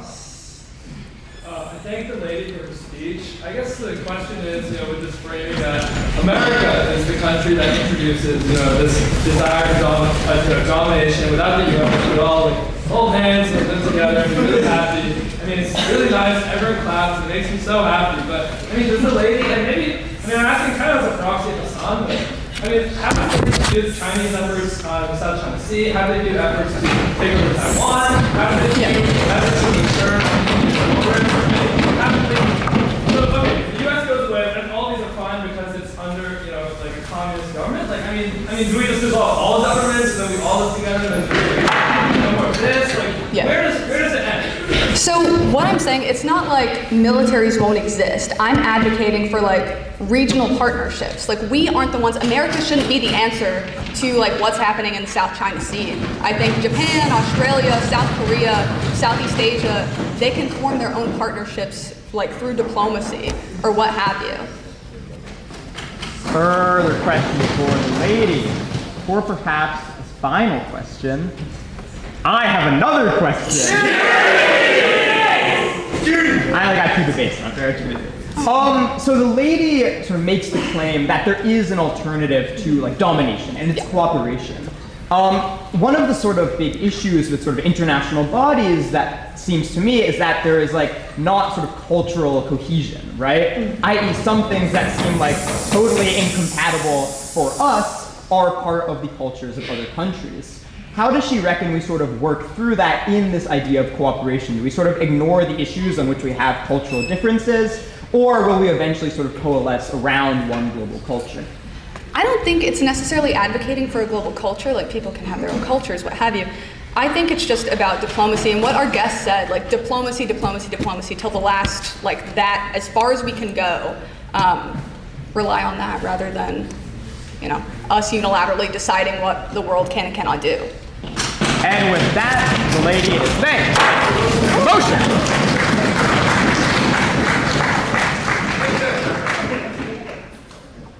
Okay. We go back up to I move we thank Ms. M.J. Joseph for a fine leading speech on the floor of the Yale.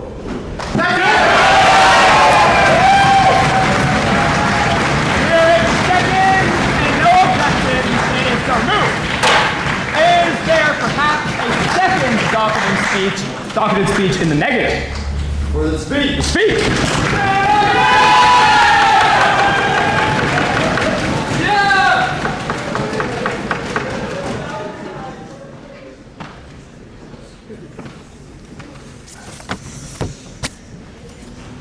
Sorry to everyone that missed Ben & Jerry's free ice cream. So thank you. I missed it. I'm pretty sad I missed it. Okay. We on the left need to say something that too many of us have become afraid to say. America is worth loving. Yes, America has flaws. Serious ones. I'm one of the biggest critics of my country and I will continue to be. We should be honest how we treat the poor, how gun crimes ravage our communities, and the lack of health care. But call out the hypocrisy that exists in the gap between our reality and our ideals, but never forget that we're still better than any of the countries supposedly under our empire, not just the alternatives to our empire. My mom was born and raised in India. She loved learning and reading and writing. She scored at the top of her class in school. But when it came time to college, my grandmother thought it would be more fitting for a woman to get married and learn the trades of a wife rather than allow her to pursue her dreams at college. She was married off to my dad, who she did not meet until our wedding day. He happened to be a good man, many others were not so lucky. So what should we say to this? My grandmother was wrong. The culture which taught her this was wrong. The government which did not stop that and even incentivize it was wrong. And this is what so many of us on the left are so afraid to say. We are so obsessed with classifying everything in terms of hegemonic power structures that we fall into the worst form of relativism, one in which we can no longer recognize evil. We think of the world in terms of such a binary. The West are the oppressors and everyone else is the oppressed. But in doing so, we romanticize and fetish the evil of these regimes simply because they are anti-Western. I respect you a lot, man, but Stalin dead has killed 20 million people.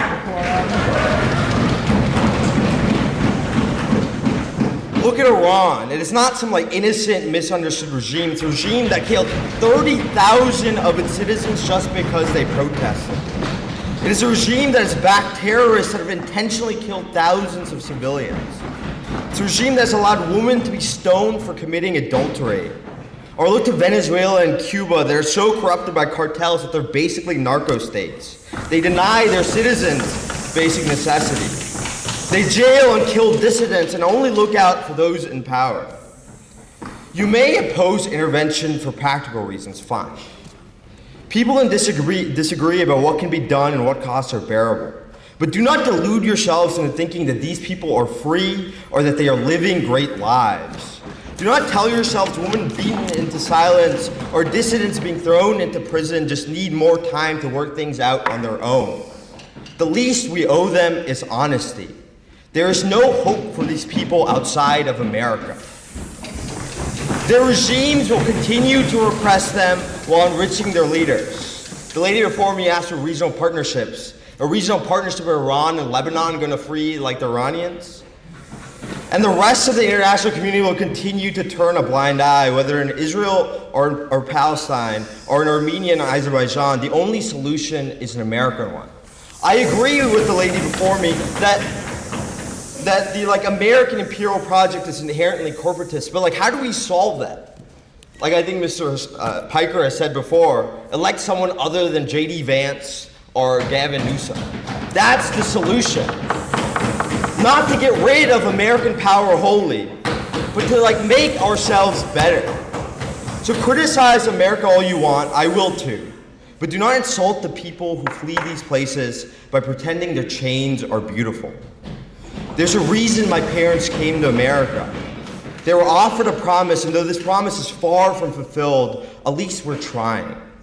My mom got her community college degree here in 2012, and she hopes that I will have a daughter one day to realize her dreams.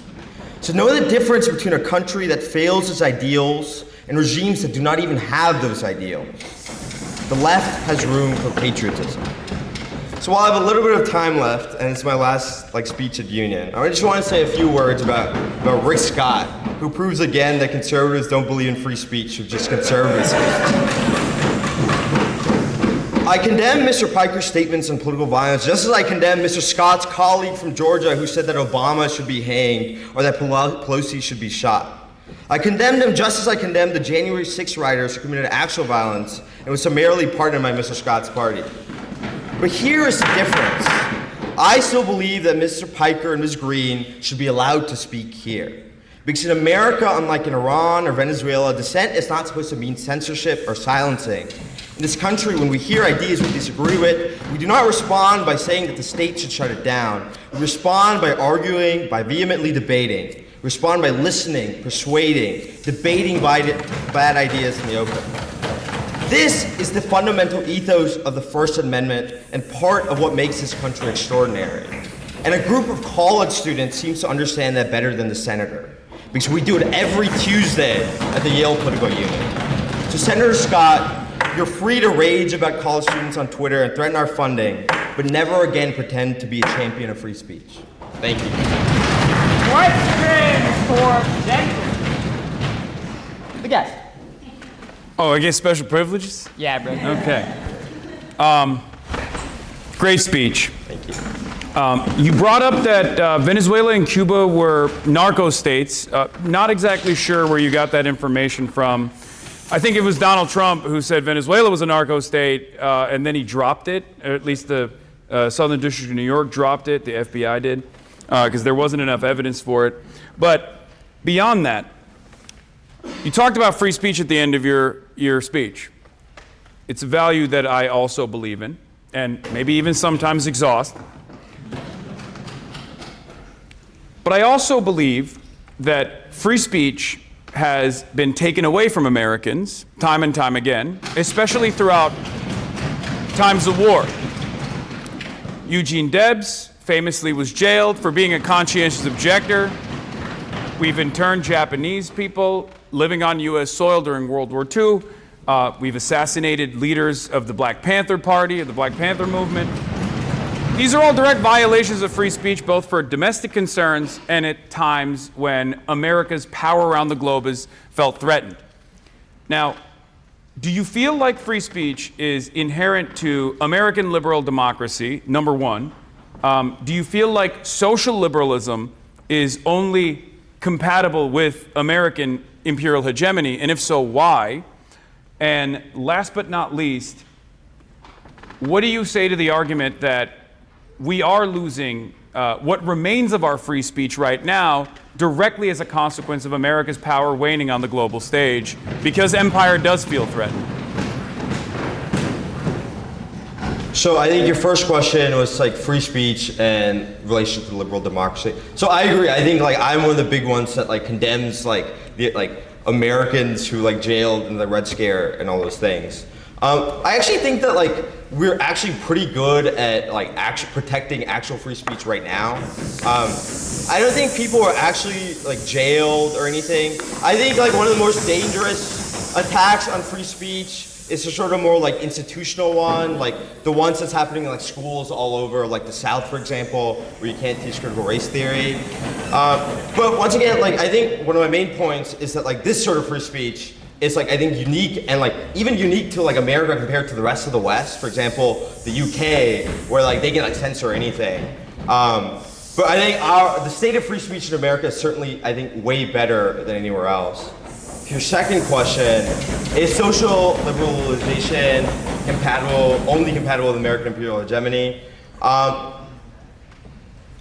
Currently, yes. Currently, yes. It's like we are the only ones at the global. Like you look to our partners in Europe, look to anybody that's like advancing any idea of like social liberalism. Yeah, there are like some like dissents in like some of these countries themselves, but I actually think like the strongest voices are the people right here in America, and those are like the left. And I think like we gotta win this election 2028. That's how we solve it. I forget your third question. It was just Venezuela and Cuba being narco states. Where you got that information from? So I mean, once again, I'm not like the greatest like expert on like cartels, but I'm pretty sure, for example, like I can't tell you specific research for you, but like I'm pretty sure Cuba, for example, is like makes a significant amount of money as like a middle point between like South American cartels and like America, and it's like planes take off from there, and there is like some evidence that like the government has cooperated. Same, I think, similar in Venezuela. That's what I'd say. I think it's like wrong to sort of like say that they haven't cooperated at all with some of these cartels. Yeah. For perhaps a final question,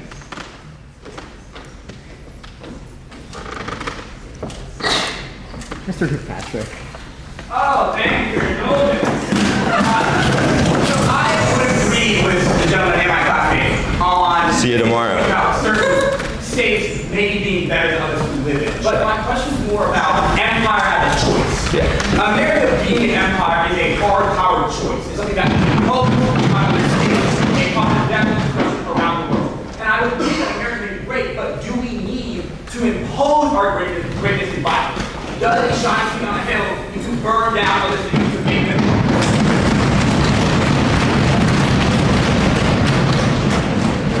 So on violence, I think one of the like tough parts of me giving this speech is that like I'm like a struggling pacifist. I have like trouble like largely like thinking about history like World War II. But I do think there has to be like some level of imposition, right? That like these things aren't going to solve themselves. And I think that's like part of my point. It's that like Iran isn't like I actually think like revolution is like now impossible. You can't like resist states anymore. Like military technology has gone like way too advanced. Like the only way I think is external. And I think, to be honest, the only hope for like a lot of these countries is the American people. So go vote 2028. And with that, the gentleman is thanked. Is there perhaps a third docketed speech in the affirmative? For the speech! Speech!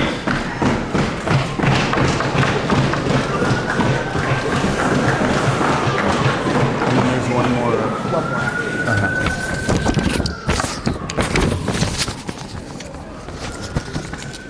Mr. Speaker, today I stand before you wearing all black for two reasons. One of those reasons is due to your resolution, because I fear we cannot argue about whether to slaughter an already dead empire. An empire is not defined by territory, especially in a world that is so wrought with globalization. Rather, empires are defined by their dependencies. If a state becomes structurally and asymmetrically reliant on another for culture and tradition, security, or economic survival, they are integrated within this larger empire. For example, if I'm a sovereign state that adopts American cultural traditions, receives protection through military bases, and relies on exporting goods to American soil, then I am one with the American empire. But there is one thing that those who have and will speak on the stage have gotten terribly wrong, Mr. Speaker. Empires are inherently good. When conflicts can be simplified down to in-groups and dehumanized out-groups, forcing other nations under one in-group is bound to reduce out-group villainization, dehumanization, and conflict. Without this coordination, power fragments, and struggle for domination wreaks havoc upon this now vacuum. An empire can stabilize trade, reduce conflict, and establish greater order and allow for greater lived meaning in a multicultural world. The world needs dominance for peace, and if this is a sort of utopic end, then certainly the ends justify the means. There is one condition though. An empire is only legitimate if it is directed towards a clear and coherent end, preferably one that maximizes collective human good, but an empire can be legitimate without. What an empire does require for legitimacy though, is for its actions to push towards this coherent end. And for a time, the American empire met this condition. Initially with the Monroe Doctrine, and then later with policies in the post-war period like the Marshall Plan and the Truman Doctrine, America drove towards clear ends of democracy, social mobility, and containment of totalitarianism. But today, it has failed. It does not fail because it lacks power, but it fails because it no longer knows what this power is for. What are America's ends now, I ask this union? The issue is not that America has no direction, it is that it is attempting to pursue incompatible ones. The American empire still holds claim to its original ends, but it now directly contradicts that through maintaining strategic control over global regions like the Middle East, supporting allies and instigating regime changes, often promoting its own influence over eventual democratic outcomes. This is not covered under this ends justify the means philosophy, because these are competing priorities that are fundamentally incompatible. After all, control, by definition, limits autonomy. So, it is not that America has no end, but rather the presence of multiple incompatible ends at once. An empire with many ends has no ends at all.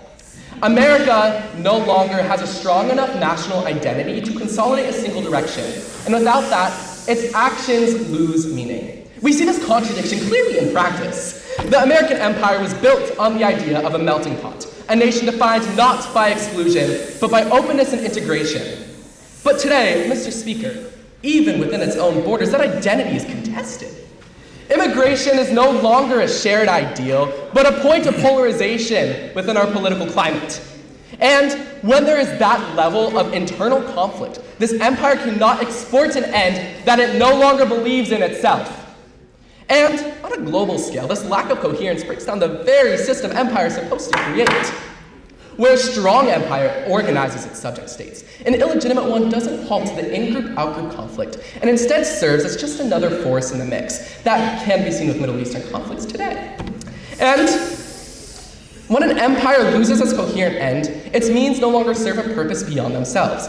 What was once a path towards stability becomes a system of permanent control and just a lifeline for the Americas to stay kicking. The ends once justify the means, but now there are no ends left to justify them. So why not reform? Why not just realign the system? Because the American empire cannot regain a coherent end without abandoning the very structure that makes it an empire.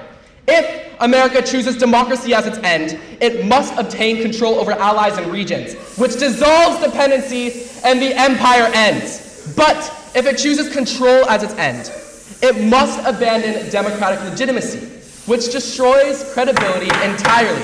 In either case, the current system cannot survive. Ending the American empire does not mean chaos. All it means is abandoning a system of domination that no longer has direction, and letting American cultural, political, and economic presence fade. It means recognizing that power must be tied to a coherent, intelligible end if it's to remain legitimate. And thus, the danger is not that American empire ends.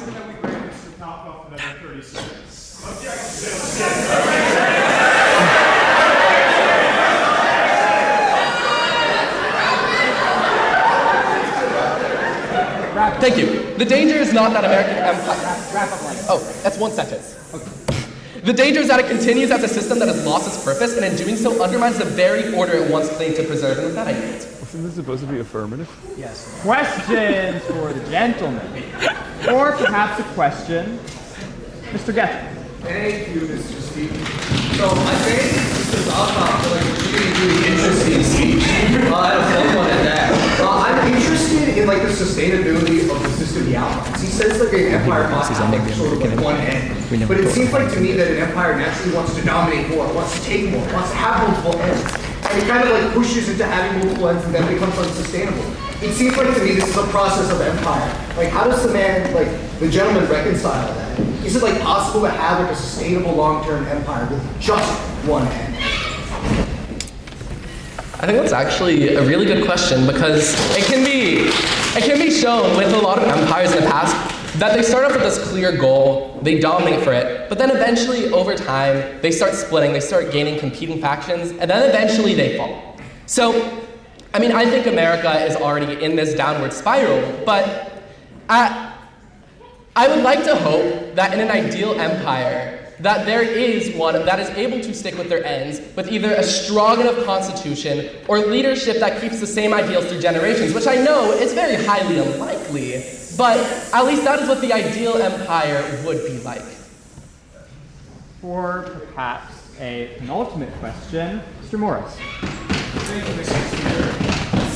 This presents this idea that empires, in order to have meaning, have to have one particular goal, and he describes which goals are good. But have any empires throughout history actually had one particular goal? They seem to be motivated by a variety of different factors.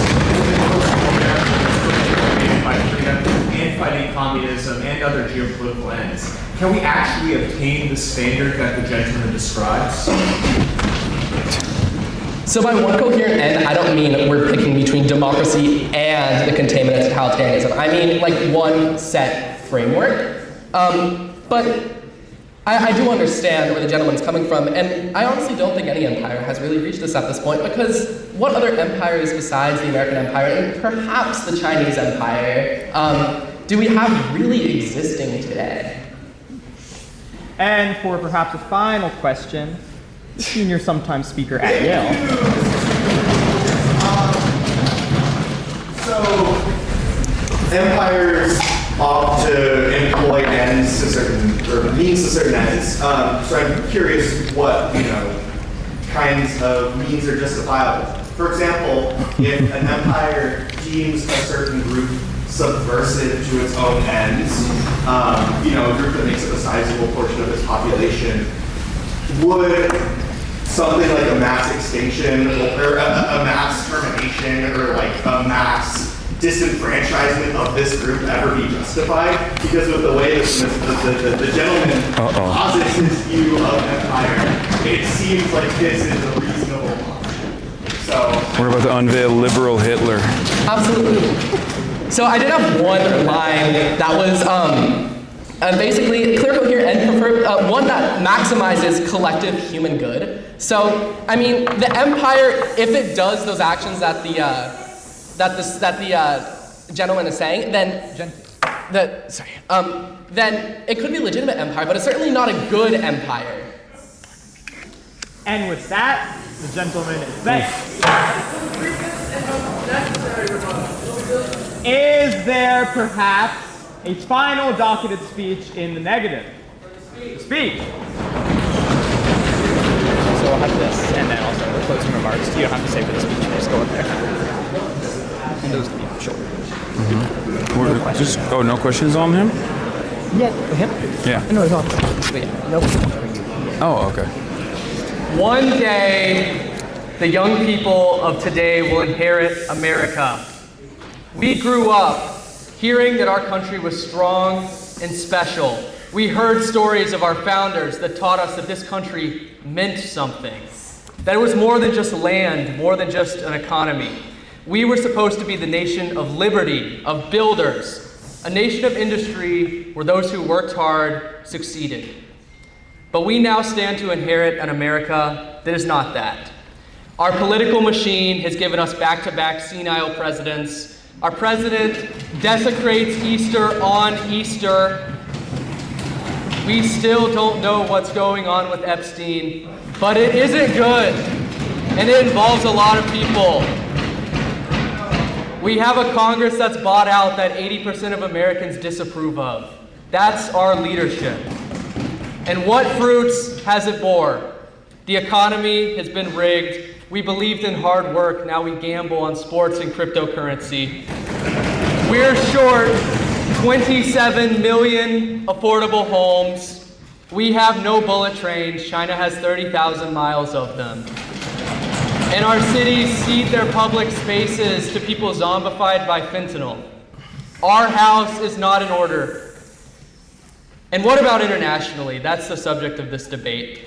We have to watch on that runway in Afghanistan while our allies chase a C-17 down the runway. We watch them cling to the side while it takes off. Those people believed in our values, and look what happened to them.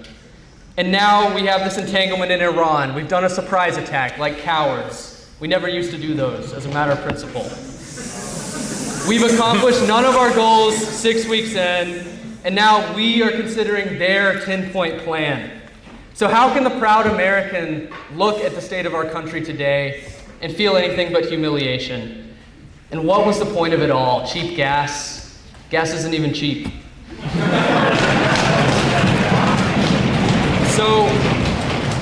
So I agree that we've got problems, but now we have this idea that's coming from Mr. Piker and other people on the left that we just need to maim America. We just need America to just shrivel up so it can't do any more damage to the world. And I hear this idea. It's so weak. It's so convenient because it doesn't require fixing anything or having solutions for our country's problems. Our national mission, the mission of Washington, of Hamilton, of Lincoln, has been subverted from the inside. It's been subverted by the rise of so many who desire nothing more than to skimp off the top. People who see our country as an economic zone and think in terms of quarters and election cycles instead of decades. The abuse of our power abroad is just one part of our problem. We've lost that great civilizational gravity that built our power in the first place. We've lost the American difference in industry, in economy, in our standard of living. The American dream, essentially. And so to the rest of the world, we are not that city on the hill anymore. And so we replace that influence with the influence of bombs and drone strikes. But this smash and grab domestic situation and our disastrous foreign policy are both coming from the same place. The lobbyists, the super PACs, their donors, the defense contractors, they're eating our country. And so that's a hard problem to solve. We'll probably have to reform our elections. We'll probably have to reform our bureaucracy, revive antitrust and consumer protections, federalism, and so much more. But this idea that the solution is just to retreat from the world, I don't buy it. It's giving up. Maiming our stature will not fix congressional corruption. It won't solve the housing shortage. It won't fix our infrastructure. It won't rebuild faith in our country. But I have hope that we can once again achieve that civilizational gravity that we long for. That if we rise to the occasion, as we have so many other times in our history, and if America is renewed, not only in strength and power, but also in our values and beliefs, then we can be a force for good in the world. We profess our values today but fail to uphold them, but how many more refuse to even acknowledge them? The world of this weak, retreating America is not a good place, and the world of a renewed, focused, strident America is a better one. We do not have to accept anything less than what we know this country can be. I yield to questions. Questions for the dentist. Before we ask the question, Mr. Miranda Plaza. Thank you for the indulgence. You know, Mr. Speaker, I'm hearing a lot of me, America. You know what I'm not hearing a lot about? The American Empire. As someone who is, ready for it, from Puerto Rico.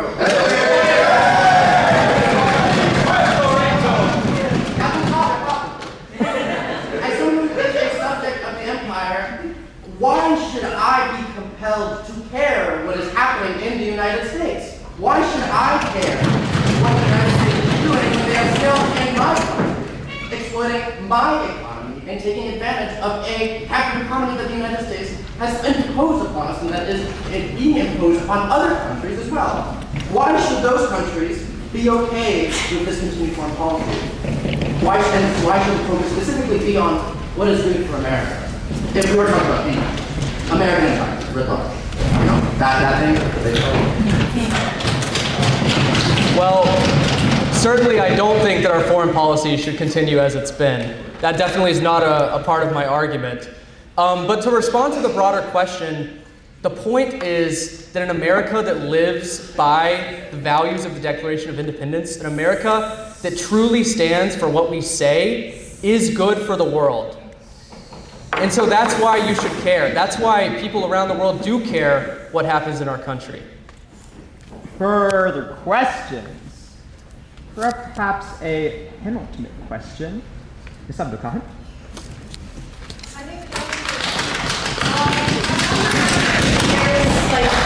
Like a tension between like maintaining a presence in the world and fixing all the internal issues that the gentleman mentioned. You know, housing, like the fact that the budget is a thing. Like, can you continue spending as much money sending moms abroad and like maintaining this empire abroad when you have such a plethora of issues that the gentleman listed out? Like, is it not more morally consistent to retreat and to handle all the issues that the gentleman is so fascinating?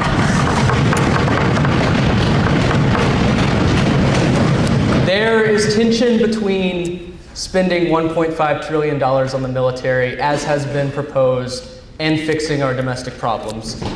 But I don't propose that we spend $1.5 trillion on the military. But I do propose that we continue, as we hopefully reform and restore our country, having a place in the world, having the ability to project influence.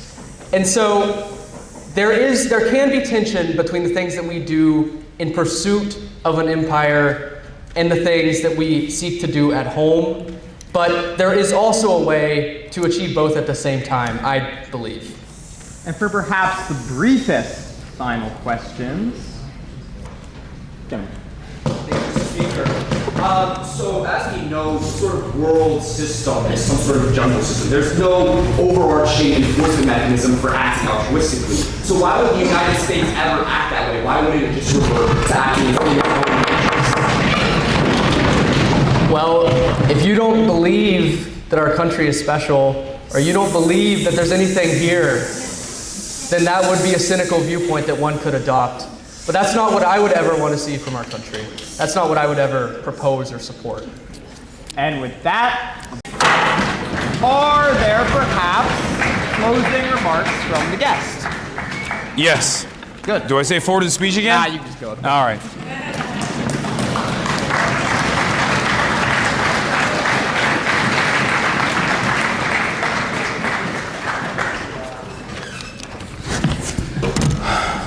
Wow.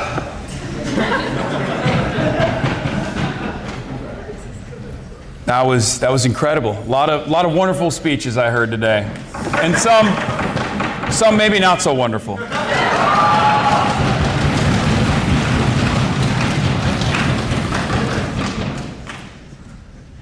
I did, however, hear a lot of American exceptionalism. I heard a lot of liberal chauvinism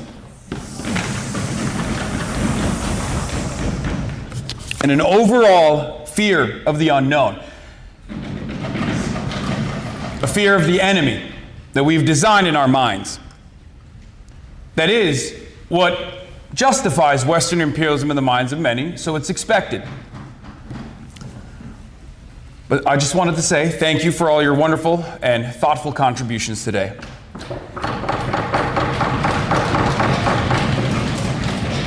I want to make this short and sweet. 100 years ago, liberalism was failing. There was tremendous conflict on the European continent. 100 years later, with the exception of Russia's invasion of Ukraine, let's be real, it would be unthinkable to assume that Germany would fight against France, or that France would fight against England. Why? Because there's collaboration.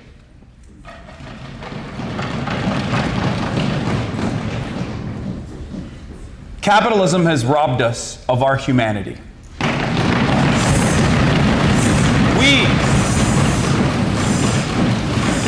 We assume endless greed is the nature of man.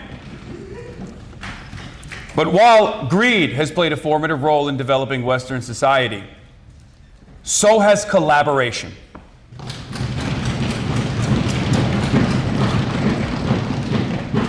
We look to these institutions that we've built. We look to skyscrapers, the invention of the internet. Maybe that was not so good. Although it did give me a job, so I have to be grateful.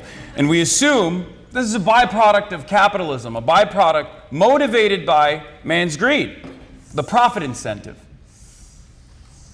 All of these institutions, whether it be skyscrapers, whether it be our infrastructure, was also built with labor, with collective action.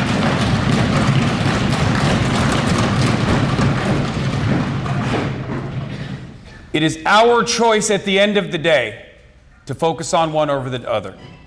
We can make that choice to no longer be greedy. We can make that choice to no longer exercise that selfishness.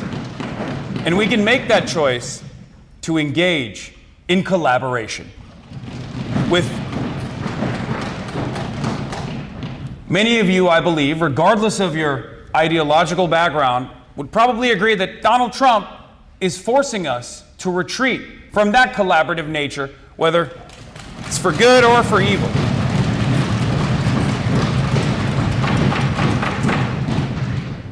But ultimately, it is that wanting that each and every one of you has to collaborate with others that I believe that we can, no matter what happens next, find a much more just and equitable future. And the only way we can do that is through organizing.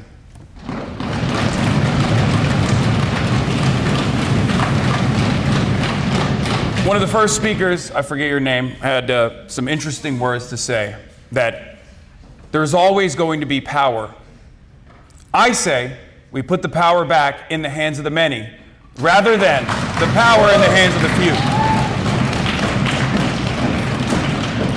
If a dictatorship is inevitable, I'd rather have it be a dictatorship of the proletariat than one that is designed around the needs of the bourgeois class. And on that note, thank you so much for having me today. Look forward to seeing yourself in place.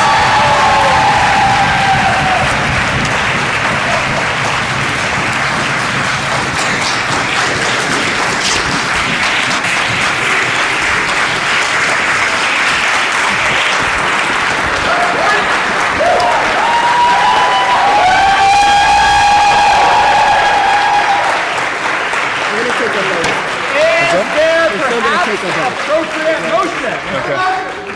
The motion, the chair. I have the previous question. No. Let's see if you're by Speaker at Yale. I move we thank the guy. Hearing seconds and no objections, the guest is so thanked. Is there now perhaps an appropriate motion? For the motion. Speaker. I move the previous question. Second. Hearing seconds and no objections, we will now come to a vote. Floor leaders, please come to the front.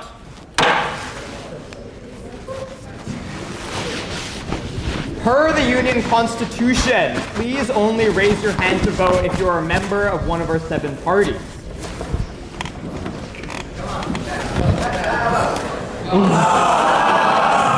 All those members of the Union in the affirmative of the resolution, please raise your hand. Members of the Union.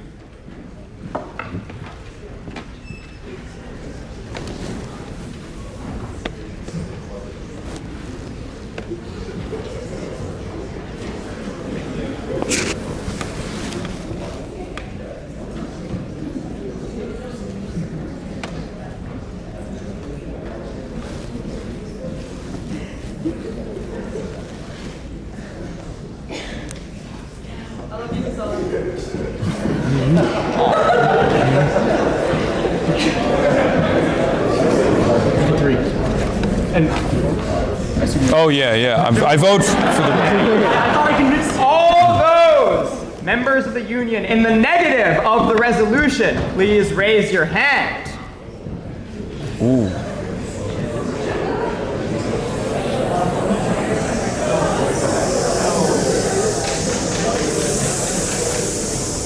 I think upstairs is wrong. Oh. Yeah, that way.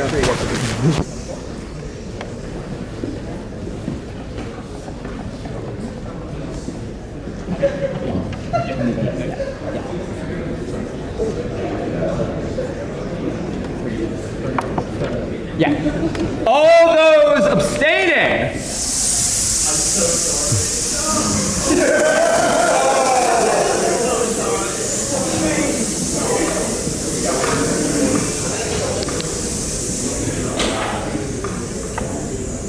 By a vote of 54 to 31 to 3, this motion passes.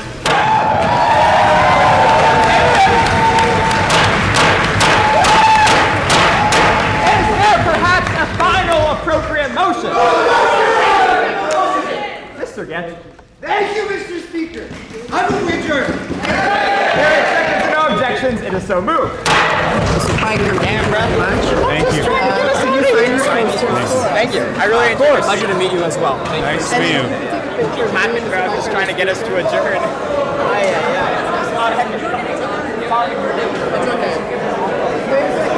Just two? Yeah, we have to. Thank you. Let's get a. We're taking a photo. You want to take a photo? If we can shut it down, take a photo. Oh, there you go. Thanks for your help. Appreciate it. What is this for, USA Today? Yes, sir. You're doing an interview with us. Oh, yeah, I am, yeah. You're right. All right. Yep. Yeah, I have it in my pocket. We're going to take a picture. 1 second. Yeah. Let me just give this to March. Yeah, you got it. There you go. We're going to go to our event site.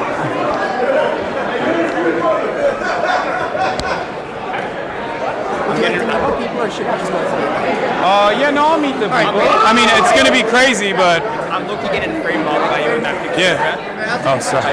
Nice, chill. Nice to meet you. Yeah, we'll talk at the event. Okay. All right. More. When do we need to go to the event? As soon as Mr. Piker is done. Just let me know. I'm going to. Okay. The event is dinner, right, or something? We do have a charcuterie. Okay. Cool. What's up? Nice to meet you. You guys were incredible. Yeah. Incredible. Thank you so much. Brilliant, both of you. Can we take a picture? Yeah, of course. Thank you. Okay, of course. great. Stay well. What's going on? Nice to meet you. Oh, yeah. Do you want me to stand like in between everybody? How do we want to do it? Yeah, I think so. It's going to be tough. Okay. First, let's do just us three. Is that what you want to do? Wait, first I'm going to do just with them two, and then with everybody, okay?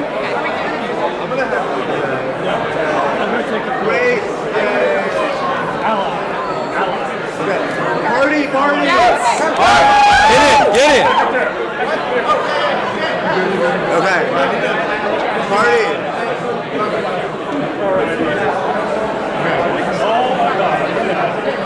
I'm gonna fall off the stage. Don't fall. Yeah, careful. You know what? Hit that 0.5, Doug. Yeah, I'll get that 0.5. Height mog in my case. All right. 3, 2, 1, revolution! Amazing. Party left. Woo! All right, nice to meet you guys. Thanks, man. Great to meet you. Thank you for being here. Yes. Wow. What an event, huh, Chad? Did you guys enjoy it? We had fun. It was good? They had fun? I couldn't check. Yeah, of course. Let's do it.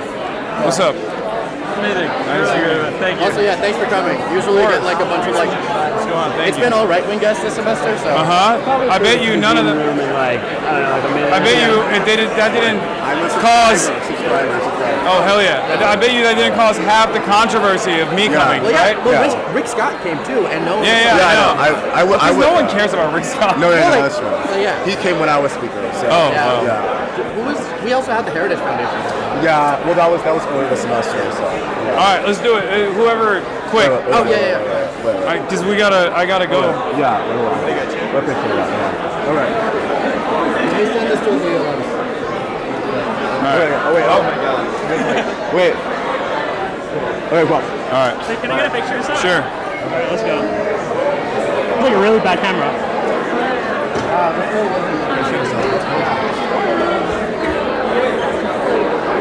Thanks. Nice to meet you. What's going on? Thank you so much. Thank you so much for coming. I really liked your speech. And thank you. It kept me sane. A lot of liberals on this campus, I see, which is expected. No, I mean, I definitely, We're gonna get stuck. I definitely tuned Okay, it we should down, probably go now. thinking that the audience would be more receptive to a less aggressive message. But I think it was needed. We gotta go to the green room. oh, we gotta go. But- Okay, all right, last one. Actually, you have And to join DSA. Yeah. Come on now. Here you go. All right. Oh, selam, merhaba. All right. All right, I gotta go, guys. Thank you. Bye. Thanks for coming. All right. Where is he? Oh, there he is. Okay. Oh, thank you. Thank you for I'm running for Congress. Okay. Nice to meet you, man. All right. Can we get a photo? Oh my God. All right. Nice to meet you guys. What's going on? Nice to meet you. Nice to meet you guys. Hi. Nice to meet you. Nice to meet you. Nice to meet you. Nice to meet you. Nice to meet you. All right, we're going upstairs. Oh yeah, yukarıya çıkıyoruz. Sorry. Thank you. Okay. That was a wonderful event, I thought. Oh, yeah. By far the biggest crowd that I have seen at any Yale event. Oh wow. And incredible excitement for this debate. And I thought that the student speakers were also. Yeah, no, they were great. They were great. Do you often do debates like this? Is this something that you plan to do more in the future? Maybe. I mean, I've done Cambridge Union and Oxford Union, but that was more so. I mean, there were contentious questions as well as just open for whoever. I know that there's like different formats. I've never done this one before. Well, I've never. Is quite a unique format. Yeah, I like it. It's we like. are the oldest and the largest debate society in America, so. Yeah. There are some that are up and coming and are actually asking for our support and help, and so we're doing that. So hopefully you get invited by some others as well soon. Yeah. No, I mean, there's definitely. College campuses invite me to do stuff all the time, but it's rarely ever, this format. Yeah. And then as soon as you are ready, we're just going to pull you to a private event that is a few blocks away. Okay. All right. Yeah. Let's just end it here then. Yeah, I mean, that's when we had it scheduled. Yeah. All right. Everybody, thank you so much for watching. That was a wonderful experience, very fun. I hope you guys also enjoyed it. I'll be live tomorrow from New York once again. I might have some guests on the show. Maybe not. I don't know. We'll get back to situation monitoring as always. Yeah, I think as far as problematic clips goes from this event, it wasn't too bad. I didn't say anything too radical, I don't think. So I think